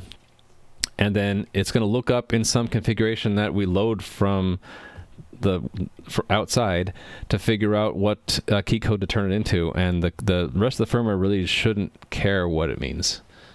It's just really a converter between physical switch and key code. Yeah. What is lib.rs? It is an alternative to crates.io. So like it says, it's an index of 90,000 Rust libraries, fast, lightweight, opinionated, unofficial alternative to crates.io. Why use it? It's fast. There's no JavaScript. I like it because the pages that we get for search results look more appealing to me. Also, there is a dependencies list that I don't think you see in crates.io. Let's see. Arduino. This one. So side by side. So this has a list of neat dependencies and their versions, right? I don't think this one has that. Or at least it's harder to find on this page. And like, I don't know, there are other things like this uses the whole page, whereas this has that stylistic choice of having blank bars on the side. So I just don't like this. I don't like the color scheme. It just feels weird to me. I like this page a lot, this alternative a lot better. That's all that it is. It's not like Google. It's like a search index for open source Rust libraries. So it's similar to on Python you have, what is it called? What's the Python libraries? When you don't know, just Google it. Someone will know. Someone will put it in chat. Because I can't remember it off the top of my head for some reason. PyPy, that's right. So crates.io and lib.rs is the Rust equivalent of PyPy for Python. What can I do for have electronic money? It's called job.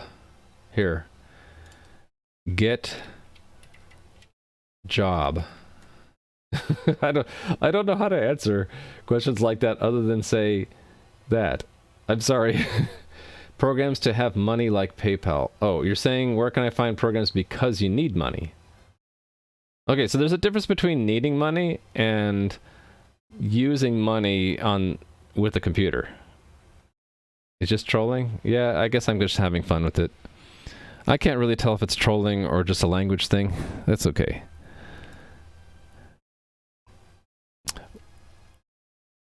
What key was I on?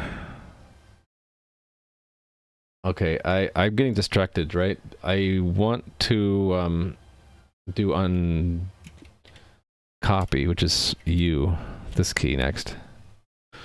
Let's just grab this. Before I look at chat again, I'm gonna do one more key.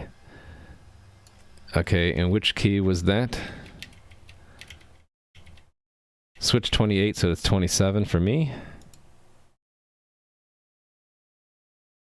The one below it is also an alternate? Oh yeah, it is. That's command or control. I'm like, it's right next to another key. Okay, so don't need to override the base config, it's just a navigation layer we need to override. So this is also easy, right? It's just command plus C. So just the modifier is different. Okay, I did one more, so now I can look at chat again. Not stand sandwich.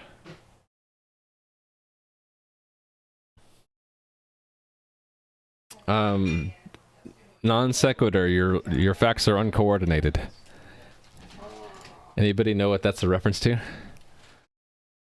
The knuckle sandwich. Non sequitur, your facts are uncoordinated. Switch 31. That's a reference to an old TV show. If you don't get it, I'm sorry.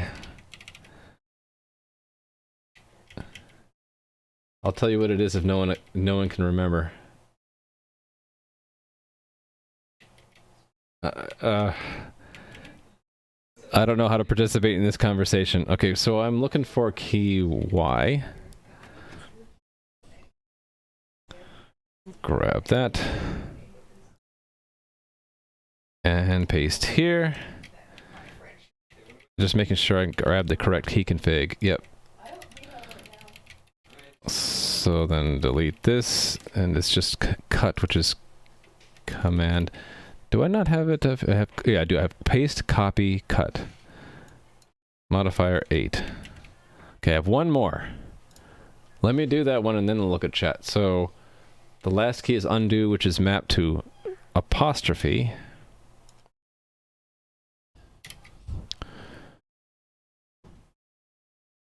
And that's on switch 34, so it's just 33 for me. 33, comma, paste. All right. Down to here. All to say command. Modifier 8. All right, I'm done. Ship it.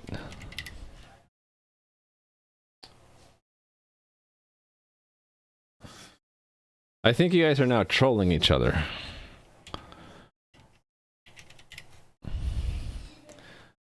All right, programming in the new firmware image. So how am I going to test this other than I know how I'll test this. I'll use the Qmk Tester for this rather than plugging into the Mac. I'll just assume it will work. Is your layout close to something like Muryoku? You guessed it, Andre. It is Muryoku. I made some modifications to it, but I started with Muryoku. Maybe you saw it on the other screen. On my QMK, it's Muryoku. So I added this customization where if we're in Mac mode, we pick different codes. The biggest change was redo is Command-Shift-Z instead of Control-Y. But the other things I copy-paste are just command versions instead of control versions. And I think, yeah, I also swapped the command and control keys, but that is something easier, right? I think it's through this. Oh, maybe it's not. Where is it? Oh no, I think it was a built-in key. CG tog. Yeah, there's a built-in control GUI toggle in Qmk.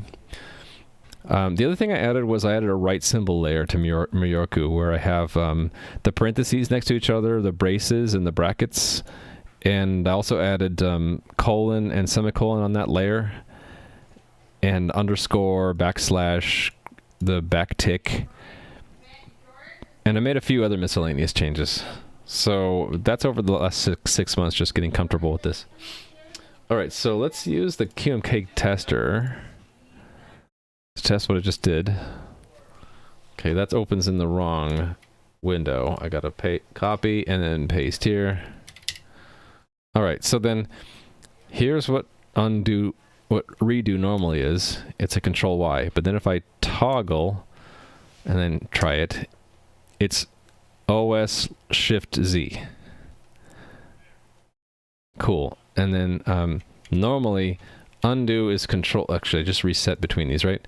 Normally undo is, that's not undo, that's cut. Undo is control Z, right? But in Mac mode, it's Command Z. So then cut is, yeah, OS. Okay, it's flipping out of this. How come reset's not working now? Oh, because it's still held down? Interesting. Let me just refresh this. Okay. Oh, it's flipping. Oh, it's activating some kind of hotkey. Well, okay. I think it's working because it's hitting OS and then I think it's doing X, but I'm not sure. So Control C on Mac would be OSC, which actually activates Cortana. Go away, Cortana. And then the last one is paste, and that on the Mac is OSV. Cool. So I'm satisfied it works. Let's check it in. This will be neat because I'll be able to use this on the Mac too. I don't need this window anymore. Git commit. Why is that an S now? Uh-oh. My C key became an S key. Okay, maybe we're not committing yet. How did C become S? How did I accidentally do that? It must be an alternate config there somewhere that I added by accident. Is that it? No, that can't be it.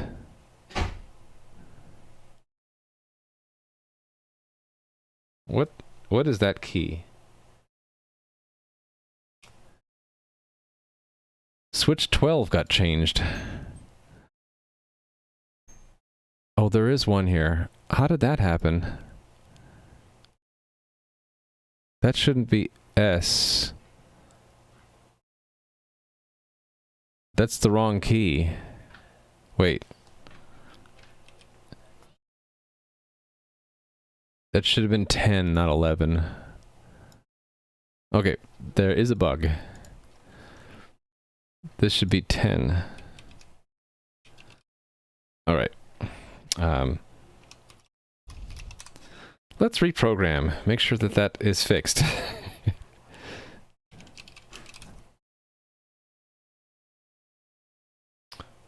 Okay. An old B25 just passed overhead? Wow. I don't even remember what those look like.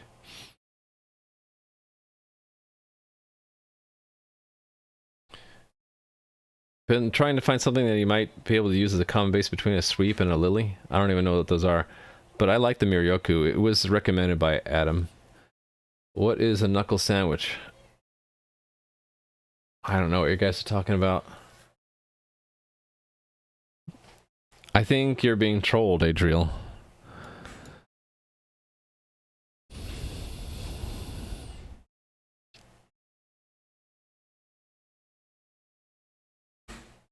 Ba-da. Okay, let's just close that guy. Oh, it malfunctioned. Oh, the bus is malfunctioning. Let's unplug it. Ba-da. Plug it back in. Ba-da. Ba-da. There we go. Yeah, I had a bus malfunction. I have a cheap USB bus. A hub. USB hub malfunction. Little cheap guy. Okay. So that's still C in the alternate config. Alright.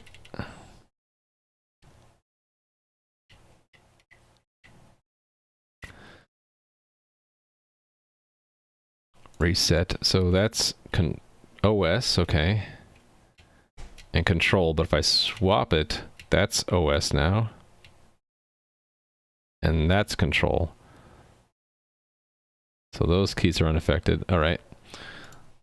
And then this is OS or control. And then if I swap it back, it's control or OS. Okay. Fixed it.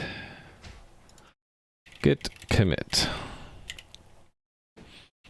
Add alternate configs for copy, cut, paste, undo, redo. It just barely fits. Alright, I am done with today's plan. It's been 1 hour and 48 minutes. Do I keep going? Let's see what chat says. Did you figure out the delay when hot deploying? No, I haven't figured that out yet. There's still a 30-second delay sometimes before Windows will see the keyboard. I haven't figured it out yet.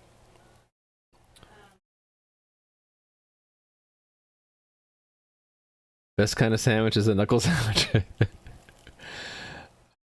Yeah, I think that's better Google to find out. What do you still need to do? Oh, I need to put that list up. I still need to do chording or combos. I'm leaving that towards the end because I don't really use it. But maybe I could at least support it. So the idea is you press 2 keys down simultaneously, and it means something different than the 2 keys independently. I have tried to make use of the second CPU core. My idea for that was to try to use the second CPU core to drive the LEDs, because that's another thing I haven't done. I haven't added the LED per key LED logic. And I haven't made a nice GUI programmable programmer for the key layout. So right now, if I want to change the layout, I gotta change this hard-coded layout. I think that's the next thing I'm going to start working on is we're going to make it programmable. So I'll reserve some area of flash and I'll get a command going between my control program on Windows and the keyboard that when I send it, it'll write it to that flash memory, and then we'll read it on boot up time, and if it deserializes correctly, we will use that rather than this base configuration. I guess we'll call this the default configuration. This could be the default configuration. This could be the default configuration, and then maybe we first try to load it from Flash, and if we can, we just return that, and this is the if we can't load it from Flash, we'll just use this.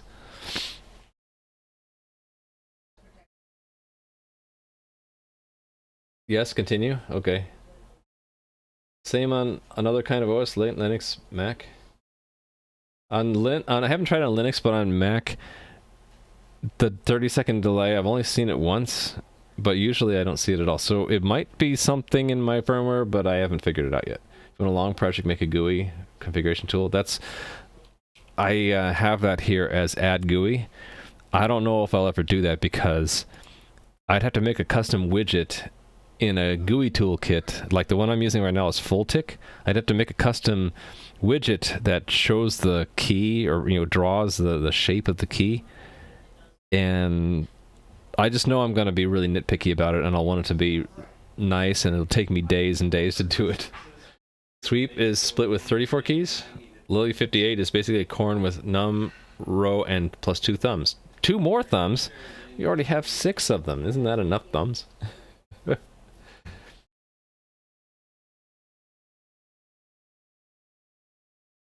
So I can start working on this, I think. So I think the first step is to make this structure serializable. We can use SIRD, right? Because I'm using it in IBC. Yes.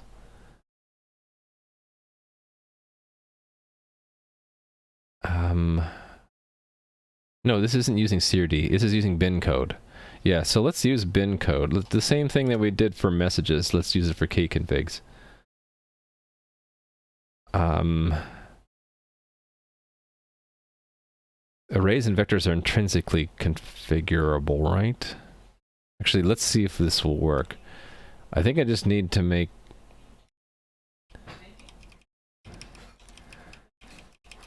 move this up to here. All these spaces, let's get rid of those.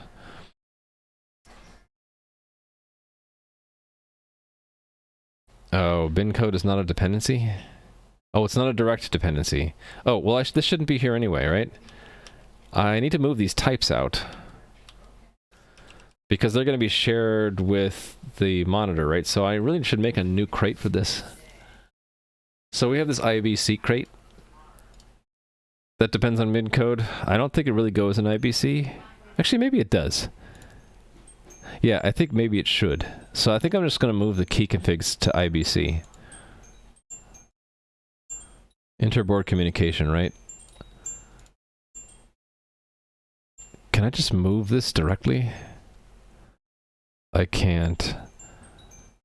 Oh, and we're using that. What if I change this to a vector for now? It doesn't need to be an array. It could be a vector of vectors. Yeah, let's sever that dependency. So we'll simply make this a vector of vectors.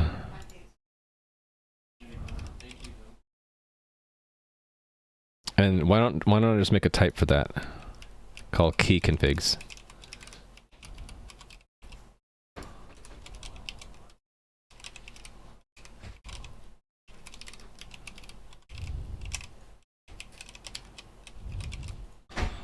Alright.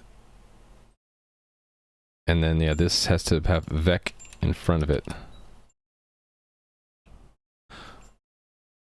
I need to make a few more changes here.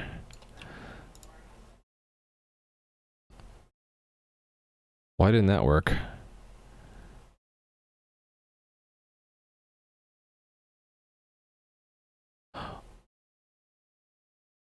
Oh. Wait.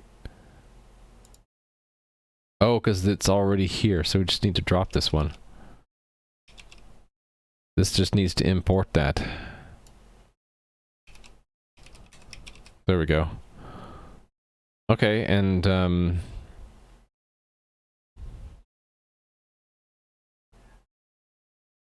it is taking a reference to a vector rather than doing a slice, but I don't think I care that much about it. I really just want this to be severed. Yeah, I want to basically move this entire module over to IBC. So if I just click and then drag it, what happens? And then I have to go here and make it a module. And back over in main, drop that from being a module there. And we just need to move this out, right? So that goes here, and we say use IBC key configs.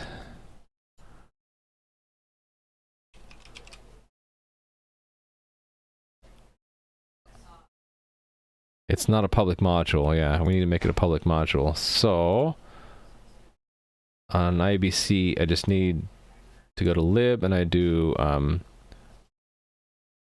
pub mod, right? Oop, not there. And that should do it, right? So I just moved a module from one crate to another so that we can reuse it. And then it's easier for me because this crate does already depend on bin code. We can just use it just like I did with message. So just copy this stuff again.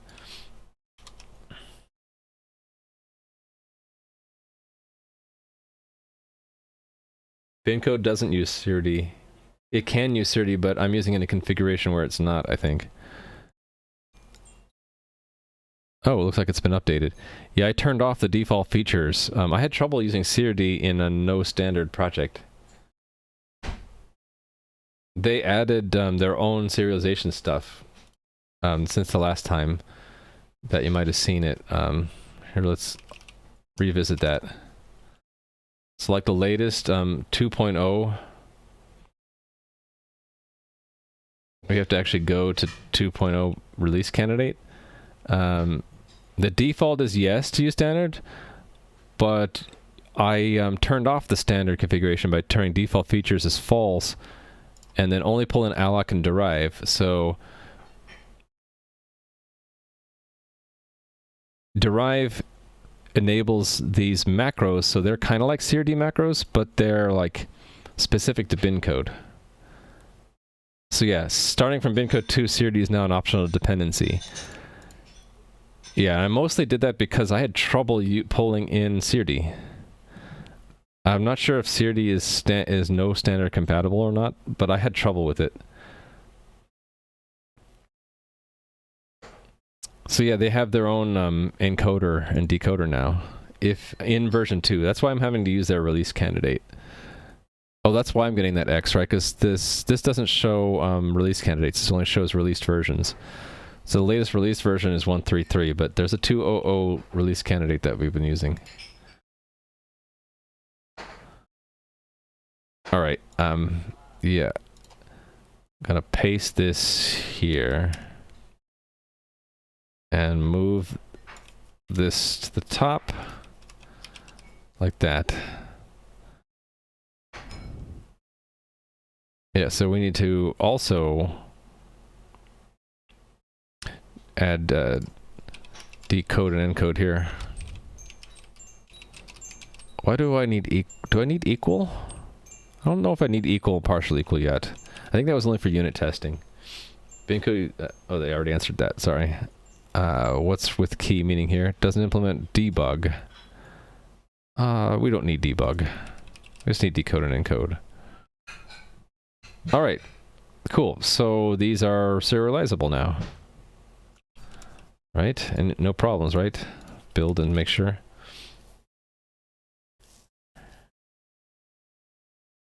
Okay.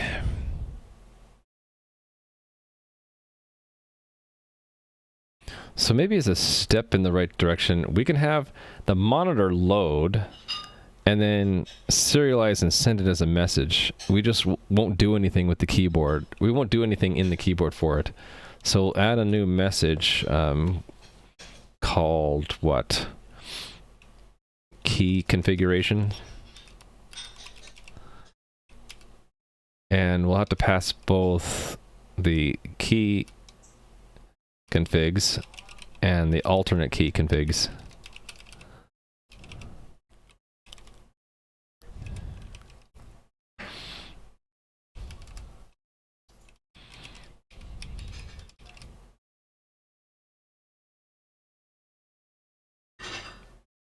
Oh, these are deriving debug. Okay. Why did I derive debug for message? I guess I can remove it to see why I needed it. Oh, we'll need to import it.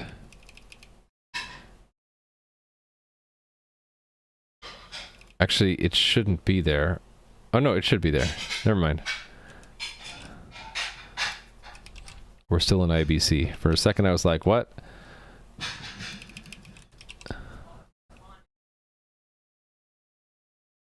Yeah, why do we need the debug trait? I don't think we need the debug trait, but equal. Do we need equal? Let's delete that and see. Why do we need equal? We didn't.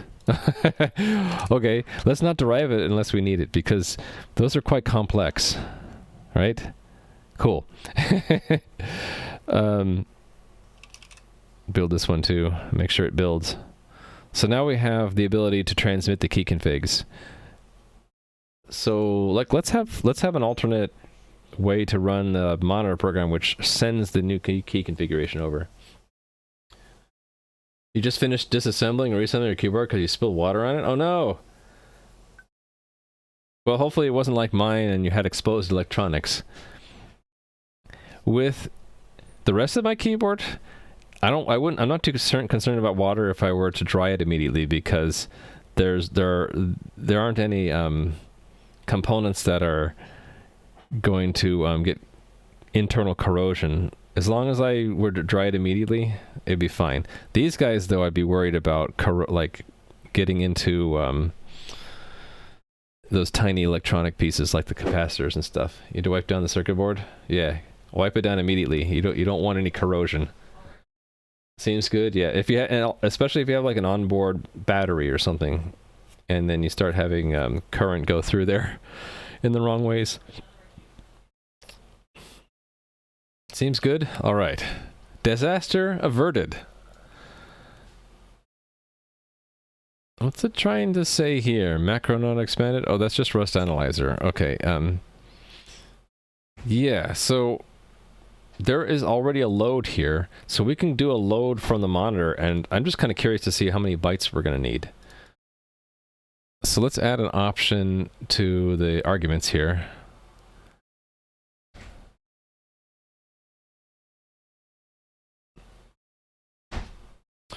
Maybe in the front. I haven't used clap too much, so I might have to look at the manual for clap again. Why do I have short? Oh, right. Dash P or dash program, right? What if we just have short only? This would be like, I don't know, keys? Key map? Key config?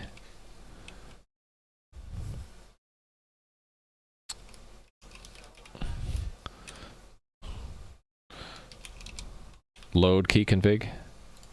So it'd be a dash L, I think.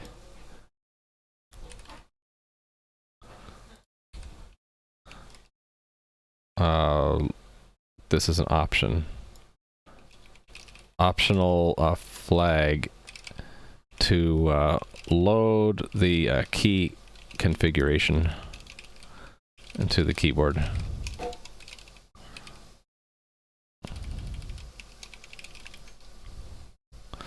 Well, it's either present or it's not, right? Can I have a default then? Okay, here's where I need the manual. Or I can just see what happens if I run this, right? So where do we do the option stuff? Inside the background? Or did I do it in the foreground? I did it in the foreground. Okay, let's just add it here. If args dot load key config. Print line, I guess. Loading keyboard configuration.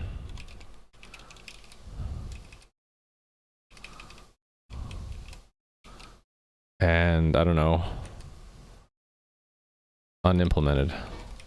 To do. So have it panic, right?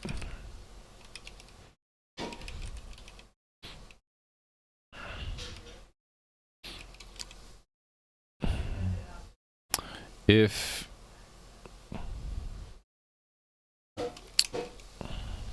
well, optionally load the keyboard. Optionally send a keyboard configuration.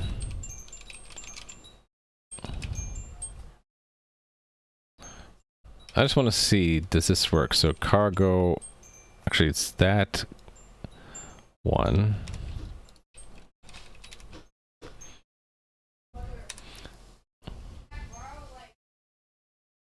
So by default it didn't do it, it just connected to the keyboard. Right? But if I do a dash dash and then dash L, I'll say loading keyboard. Okay, that's perfect. And what does it do if I say help? Beep beep. Beep beep. Usage. Yeah, that's fine.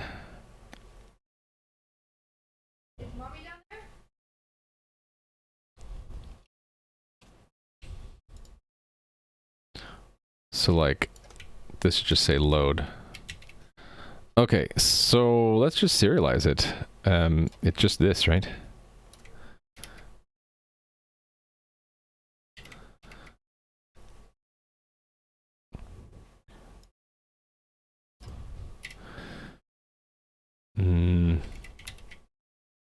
Key configs, and then we just simply call load. What did I call it from the keyboard here? Load key configs. Yeah, we had exactly this. Put this over here too.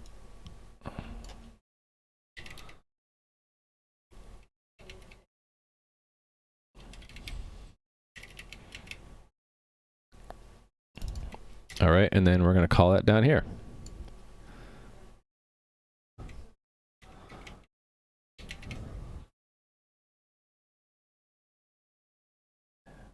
We need to do something with it though. Let's just have it print out the length of the message. Keyboard configuration is some number of bytes serialized when serialized.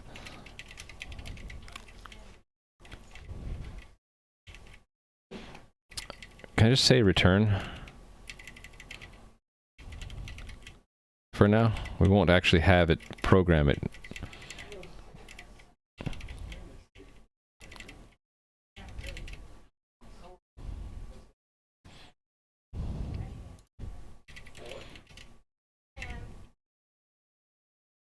Length.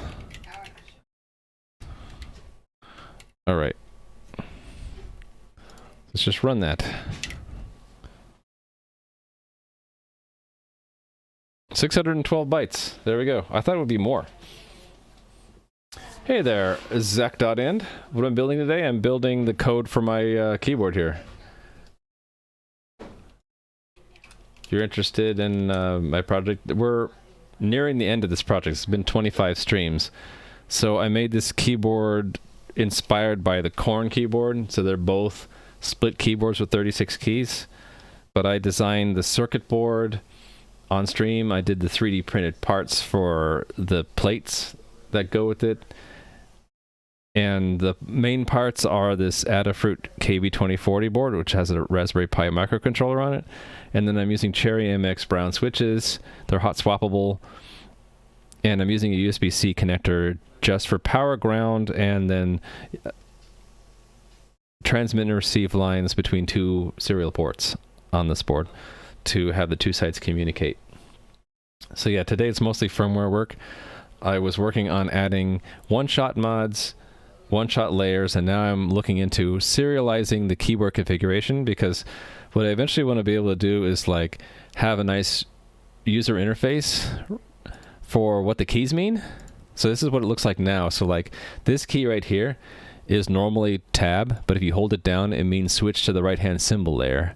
Right, and so it's kind of cumbersome to have to like, okay, where is the E key, for example? We'd have to search for where I put a comment for E.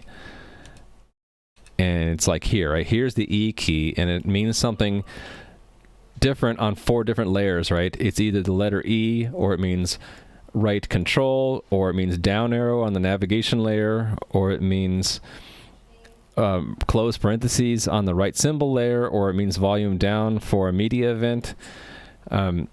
So this is hard to read and hard to understand, right? I'd like to make a graphical interface for this, but the first step is that I want to be able to represent the structure in just like a string of bytes that we can like save on the keyboard's flash chip somewhere special, separate from the rest of the firmware, so that I can change this from another program and not have to reload the whole firmware. So with Rust, it's actually really easy, either with CRD or with bin code. you just mark the data structure as encode and decode, right? And then I do this in the my IBC crate here, I think. This is the unit tests. Up here. Yeah, you just say bin code encode to vector and your message, and then the configuration for bin code, and it gives you a vector of bytes, and then I do this additional encoding over it to mark the beginnings and endings of messages, so that if one of the boards like resets while the other one is sending it a message, he'll start reading in the middle of a message and he'll just throw everything away until he sees an FF byte, and then when he sees an FF byte, he's like, okay, this is definitely the start of a message, and then read from there, and then it should decode properly. And here's the little state machine that I just described, right? When you're in the searching state, you do nothing until you see the FF byte. So a little bit of framing on top of it, but a lot of it's done for you if you use this bin code crate, which is open source. All you do is you mark your types that they can encode and decode, and the Rust compiler will, using macros that bin code provides, automatically create all the serialization and deserialization code for you. It's pretty neat. And so with just this amount of code here, from my host, my Windows program that is going to, like, as a tool to like help program my keyboard, it can load the config. It's the same key configuration my keyboard is right now hard-coded with, and just encode it and then print out how long it was. And we just learned that it's not really that long. It's only 612 bytes. So I really don't need a whole lot of flash memory to store what all the keys mean. And we can now, if I wanted to now, I can transmit that message to the keyboard, and then the keyboard will be like, great, there's the keyboard config. What do I do with it? I don't know. But that'll be the next step. Let's do that. So let's have it send the keyboard configuration to the keyboard, and the keyboard will, I guess we'll just have it like replace its configuration with the one it received, and that'll apply until the board resets, I guess. And then the last step will be we want to save it to flash, and then when we boot up, we want to read it from flash. Yeah, so let's do this step by step. So just like we had with the programming, we're going to end up constructing a message and sending it, right? Yeah, this is the send, right? To send to the keyboard. So we just do that. Foreground writer, write foreground message send, and then we package that message into this. And then the way this works is it goes from the background thread to the foreground thread, and the foreground thread appends that message to the send buffer, and that send buffer is we write out the send buffer until it's gone to the serial port, to the keyboard. So this should work, and then the keyboard will get the message. Now we just have to define in the keyboard what we do with the message. Where would we find that? That would probably be in poll USB. Yes. So process control input, right?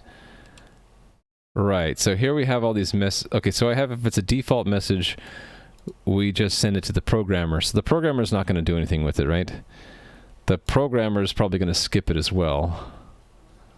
Yeah, so the programmer says if it gets an unknown kind of message, it just doesn't do anything. All right, so here's where we would add it. We would have IBC message key configs. Oops. Why am I typing on the old keyboard? I should be typing on the new keyboard, right? It's like key configs and alternate key configs, right?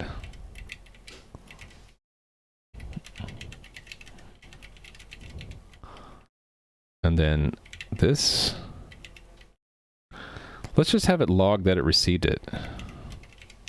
Or info, right? And then we'll make sure that it appears in our diagnostic log. Received new key configurations. And just so that it'll appear really easily, let's have a bunch of characters in front. Okay, and so we don't have any warnings. We're basically not going to do anything with these keyword configurations. We'll tell the Rust compiler we're not actually using them, but we still want to give them a name, and that's how we do it. Okay, so let's build this and reprogram the keyboard. Program. While that's happening, actually it's not going to take that long. You can see it running. This is the diagnostic log of the keyboard. It's showing us how it's received a new firmware image. It's sending it from left to right, and then when both of them have it, they both update their firmware, which happens right now. It only takes a few seconds. They're both done. Now they're running the new version. So now when this is running, I should be able to I have to. This is the program that actually does it. So I need to quit this, and then, yeah, we're gonna run that this one to send the to load the keyword configuration in there. Oh wait, it's still quitting? It shouldn't have quit like that. Why did it quit? It shouldn't have quit.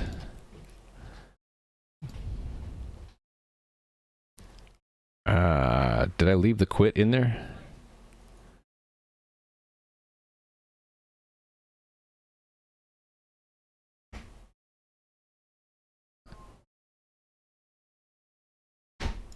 Wait, what? I don't understand.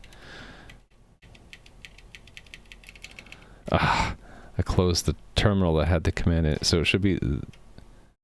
Whoops. Yeah, enter is the fastest way to get out of that.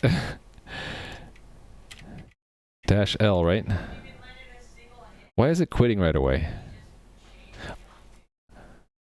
Did I not save it? Oh, I didn't hit save. Yeah. Remember, chat, hit save when you want to update your code. Okay, now it's building it. Now it's sending it. And, okay, sometimes there's this 30-second delay until we can actually connect, but when it does, it should send it, and the keyboard should say, okay, I received it. And if that works, the next step would be to replace the one it loaded from its own memory and use the one we send it, and then we can play around with changing it without reloading the firmware, which will be kind of cool. Are the ports interchangeable? Can you use the side USB-C to plug the no. So I just hijacked the meaning of the conductors on this cable. So I'm using the power and ground as designed by USB, but instead of the data plus and minus, they're carrying serial port signals. So if you were to plug this into the PC, it would be USB host controller trying to talk to a serial port, and they'd be like not understanding each other. I don't think it would cause any damage. It's just that the computer would be very confused about the signals it was receiving. Also, I might have the cable, the conductors swapped. So depending on which keyboard you plug into the computer, it might have contention on the line. Actually, that might cause issues. I wouldn't try to plug these into the computer. I could plug this one into the computer or this one into the computer. If I did on this, right now I have it hard-coded so that whichever side is plugged into the computer assumes it's the left-hand side. So if I were to plug this over here, the hands would swap. And like all the left-hand keys would be over here and the right hand would be over here, and it would get very confused. Yeah, but these ones, I can never plug that into the computer because it'll either do nothing or it might cause electrical problems. Hey, look, we got the message we were hoping to see. Receive keyboard configs. Okay, great. So now let's try to use those configs, which means I need to make them mutable. Actually, I should just check in what I have so far, right? I haven't checked this in a long time. Let's do it now.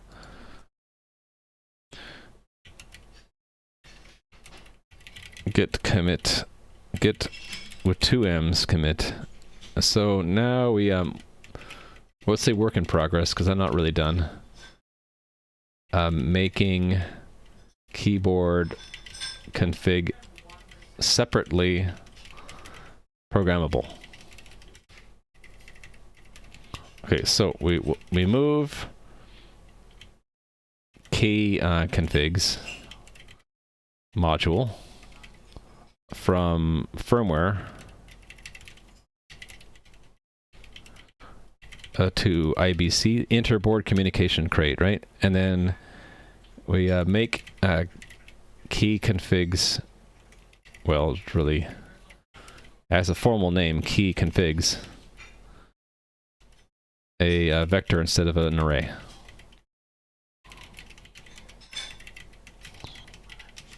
Okay, and then make key configuration type serializable via bit code, which is a proper name, so I'm going to put it in backticks. And add a message variant for sending the keyboard configurations. I guess really it only needs to go to the primary board. No, it actually needs to go to both in case they swap. I don't need to do that. I think that maybe only the left-hand side needs to worry about. Add a message variant for sending the keyboard configurations from the host to the primary keyboard side, primary or left keyboard. And that's it. That's all I've done so far. Just want to check that in before I get too far. I've been trying to make your own split, but with interchangeable USB-C ports. So you're still unsure on what's the best way to do that? Interchangeable as in you can plug either side into the computer? Is that what you mean? If so, you can do that, but if you don't want the hands to swap, you have to have some other way for this for each side to know which side it is. And what I've heard of, there are two main ways to do that. One is you have some non-volatile memory, like in the flash. You just tell the keyboard, hey, you're the left-hand side. So when it reboots, it just reads that and says, okay, I'm the left-hand side. The other way you can do it is you can have a 0 ohm resistor designed on your PCB that if you populate that resistor, it causes a GPIO to see a high signal or a low. It's to see one state of a signal, and if it's not populated, it sees the other signal because you have it maybe weakly pulled low, but then it's 0 ohm to high. So whether or not you populate the resistor tells it if it's a left-hand or right-hand side. So that's more of like a fuse or like a burned into the circuit telling it it's the left-hand or the right-hand side. And that works really well if you make a PCB that is interchangeable. I didn't bother to do that because it's a lot more work, but you can make it so that the PCB for the left is the same one on the right. You just flip it upside down. It's a real headache though, because that means you have to have double the amount of space because you don't know which side things will be soldered to, and that means twice as many traces too because you don't know which side will actually need to be routed electrically.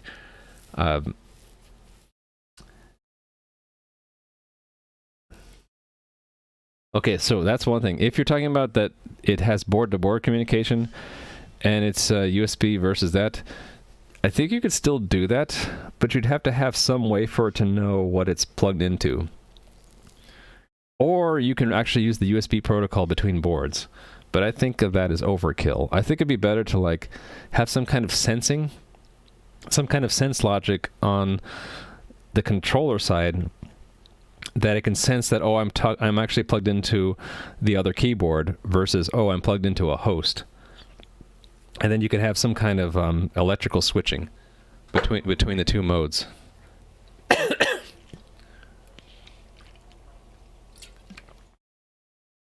mean, that's another thing. That's sort of what I'm saying, HP webcam, is that they could sense some way and then switch. So, right, you could have it start with USB protocol and then have some switch to a custom thing. Once it's detected, it's sensed somehow. I just don't know enough about how you do that sensing. It seems pretty complicated. For me, I just went with, it's physically the same connector, but it is, the meaning of the conductors is different, but not too different. I didn't like use ground for power or anything like that, because that would be like insane. Okay, I need to make it mutable, this key config. It's going to be received back in keyboard here. So this process control input needs to return it as an optional thing, right? Option key configs, alt key configs.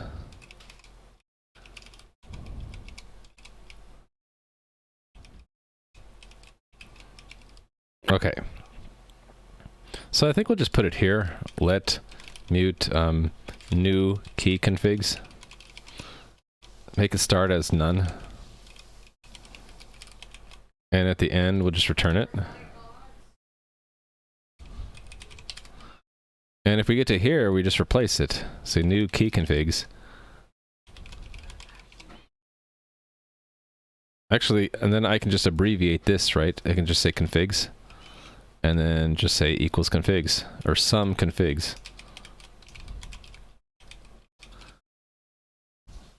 Okay, then it'll get returned out of process control input, which is in two places, pull peer serially, pull USB. So that means I have to propagate that back out.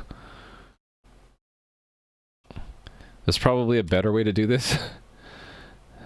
Actually, yeah, because it's not part of self, we need to get back all the way out to where we do hold on to it. So yeah, this has to return an optional set of stuff. So I have to, let's just do the same scheme that I did in process control input. So we'll just have a spot where we might have it. And then we'll just return it at the end. And then same thing that this does, we would just assign it if we get it. I just replace it just like I do here.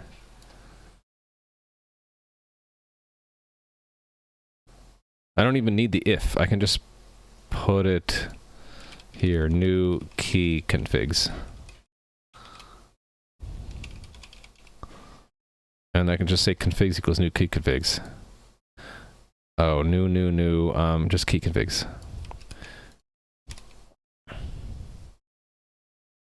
Actually, I can just do it directly, can't I? If I make that mutable, won't that work? Yeah, okay, and then I have two errors. One's there, and then one's there. Which one do I do first? Let's do this one. So again, I need to add that optional return value to here. And we're going to return it out. It's got to be a better way. This is a code smell, isn't it? I feel like if there's a more elegant way to do this, I'm just not seeing it.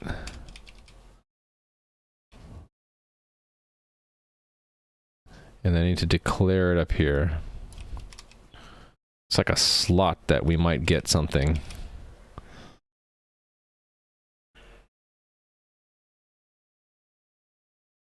Basically, when the main half gets plugged, if the other device doesn't start, USB connection would assume it's the other half. Sort of what I'm doing. If this guy doesn't get configured on USB, he just assumes he's a subordinate side of the keyboard, and he's just waiting to receive messages on his own serial port. I think in your case, though, you'll have to actively sense, because you might have a host plugged in here, and so you'll have to sense that on that one, even if it is a subordinate device. Okay, where am I going next? I'm going up here. Okay, so Poll gets them. So what I could do here is just not make them borrowed. We can push them in and then pull them back out, right? That'd be the easiest way to do this. So essentially do this, and we have to return them back out. Now that move is probably not that bad, because we're just moving collections is fast, right? Because most of it's in the heap, and only the stuff on the stack, which should be pretty light, will actually get moved.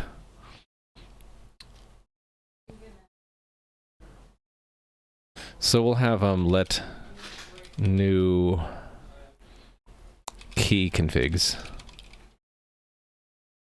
equal, just declare it.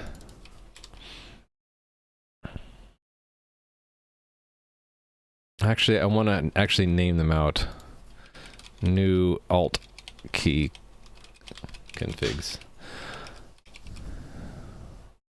And then this goes there.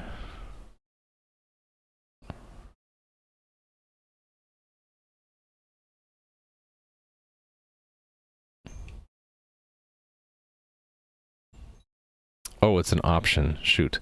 Yeah, then I wanted to do this. I need to do it this way then. And then I have to check if it is some will break it out. So these can all borrow them. This has to do the same thing, doesn't it?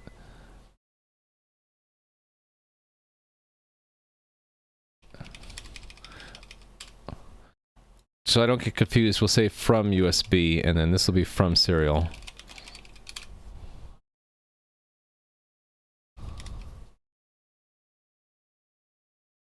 Oh, what am I doing?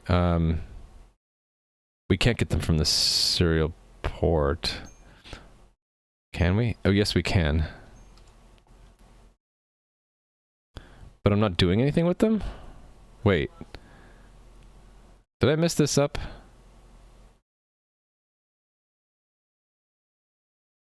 This was returning that, but I was never using it.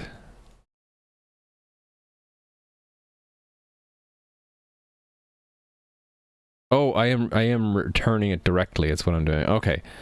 So I want to actually do this again. This equals. Because I need to do a little bit of logic afterwards.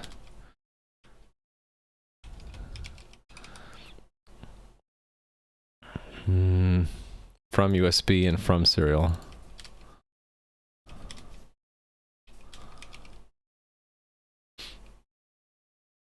What do the flashing lights mean? They're just a test. Right now, if it's configured on USB here, I have it flashing at a slower rate, and if not, it's flashing at the greater rate.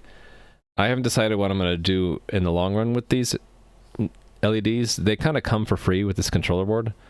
The LEDs I care more about are the ones that are under the keys that I haven't soldered on yet, and there are two kinds. There's ones that are shining down, I call them the underglow ones, and I want them to light up like the corn does when caps lock is on.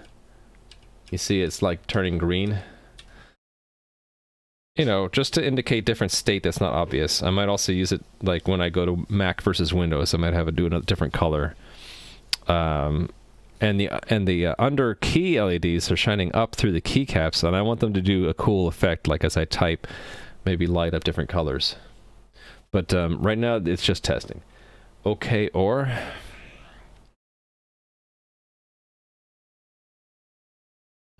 well, in the end, we just want to return this stuff along with key configs and alt configs.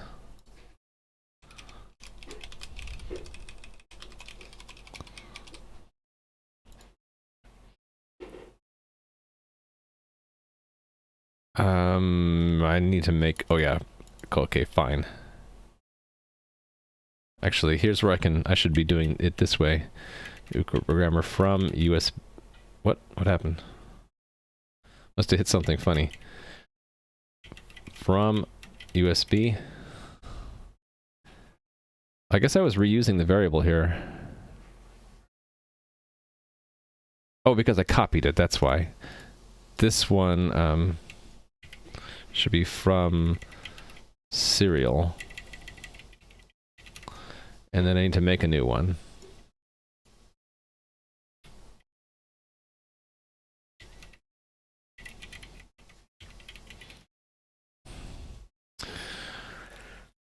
Okay, so where do we actually replace the keys? You know, we can move the scan keys to the end.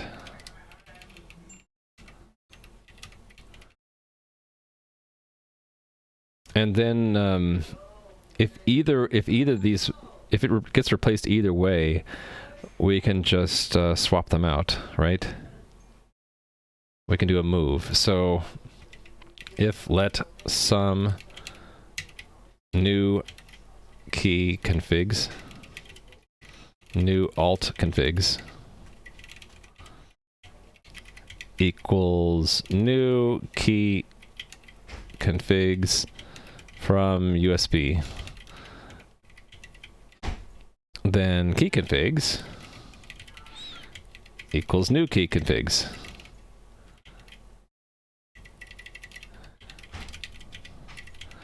And alt configs equals new alt configs.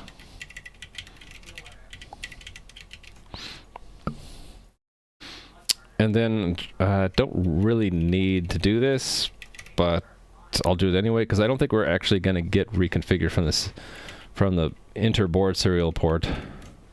If I choose to forward it though, this would happen, right? We would actually get them there, and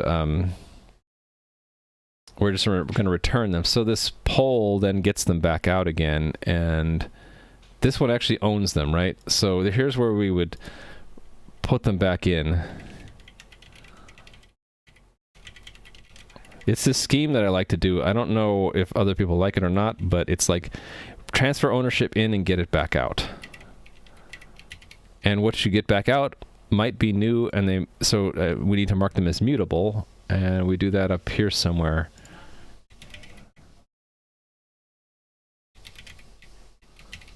So it's a nifty way to get around the borrow checker. We don't actually need to borrow at all. We actually transfer ownership into poll, and we get it back out.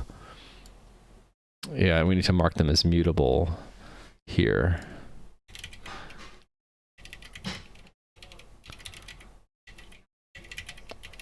Okay. Hey, it compiles. Well, thank you for putting that link in there. I'm flattered, Perkin J.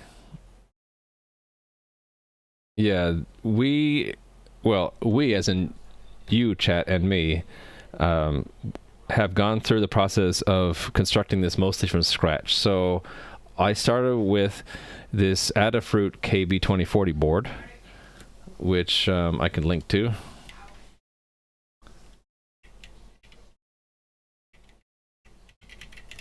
Still getting used to the keyboard. So that's like $8, and then other parts, you know, however much they cost. And I did 3D printing, 3D modeling, designed and printed the plastic parts. The circuit board designed on stream, and then had JLC PCB build it for me. And I did all the soldering off stream because I don't have a good setup to record that. And doing all the firmware on top of open source libraries for the USB and the board support package for this controller. Want to buy one for music purposes? Well, the streamer that we rate a lot, was it Julian24, is making a keyboard that also has synthesizer features on it. So you might want that one instead of mine. Hey there, Silmith. Sometimes air types use that pattern of ownership. You send something in, you get it back out. I like how it completely avoids the problem of borrowing, because it really is just saying, okay, you can have this as long as you give me back one in the end. Where I don't like it so much is how ugly the assignments look in and out, right? That I get to where I probably want this to be in a structure, and then I want to destructure it on the way out. But I'm not sure. But it works, right? Let's make sure that this works. So the test would be if I could change my keys without changing the firmware, just live reconfiguration. So we're first going to program it. So again, here's the programmer. And I think what I'll do now is just kind of hack one of my keys. I'll take a key that means something and I'll change it to something else. And then I'll reset and show that it's back to its original state. Juliday, that's right, Juliday is making the keyboard with synth stuff on it.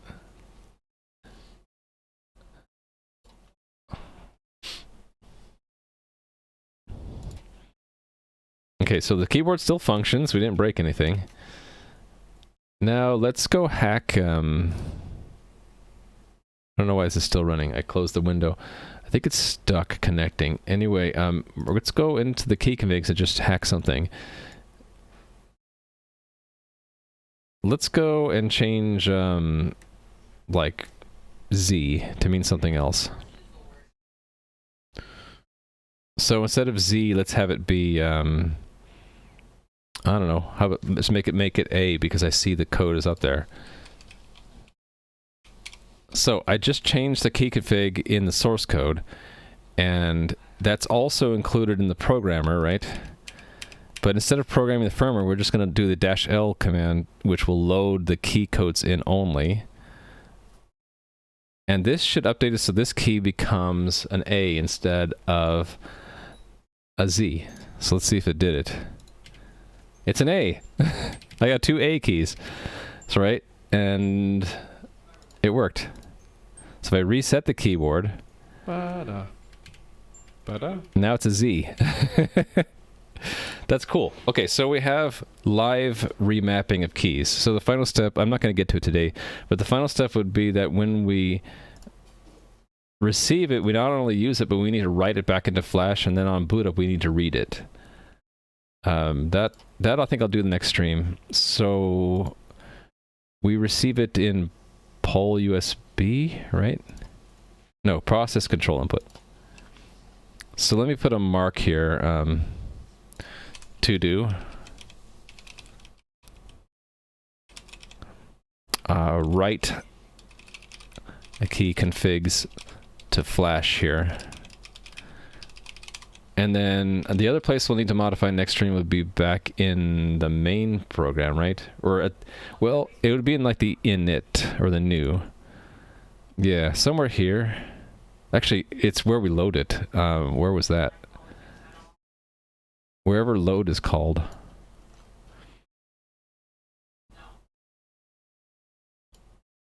Here. So this is going to be to do.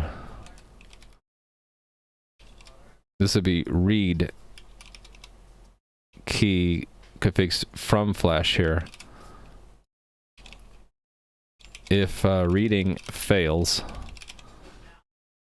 I'll load the I don't know what I want to call it, default. Load the defaults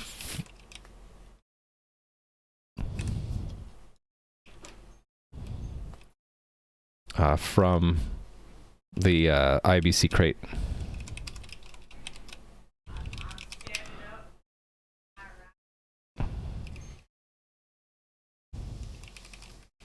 So right now it always is loading the defaults. That's what this does. So before doing this, we'll try to load from Flash, and then back in the other place, here, we'll write to Flash. And because writing to Flash slows down subsequent reading from Flash until we reboot, we probably want to reboot after every time we reconfigure the keys, right? Just reboot. And it would only really need to reboot one side of the keyboard, because that's the only side right now that actually interprets key configurations. This side is really just forwarding on a bitmap of which keys are being pressed and released. So let's check that in. I need to head on out, so let's just check this in and I'll do the rest next stream. So this is add ability to hot reconfigure the keyboard. Git push. PDLib is an amazing C library for digital synthesis. That's cool. That's cool that you discuss it with him. I don't know anything about digital synth. I worked with people who did in the past, in my last job. They were some real experts in synth, but I just supported them with Windows programs. Okay, my friends, let's go raid someone. And I'll probably be back tomorrow, unless something happens, so let's go raid Chris. So, CM Griffin, he designed the chat overlay you see above there. He did all that. It's pretty cool. I think today he's working on yet another web-based product called Placeholder Gen. Generate custom placeholder image sites. So he's also programming in Rust, but it's like web dev website of Rust using Tori and Svelte. So I hope you guys enjoyed that. And I'll be over there in a bit. I'm one of his moderators, but he's got a lot of moderators. But yeah.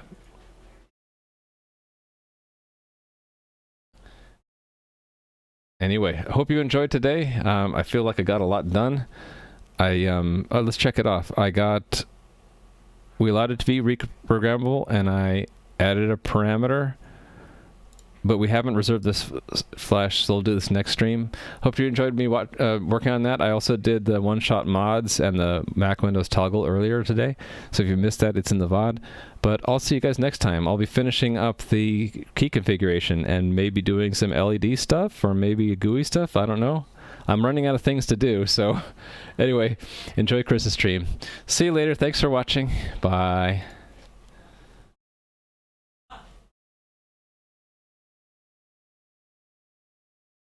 Twitter?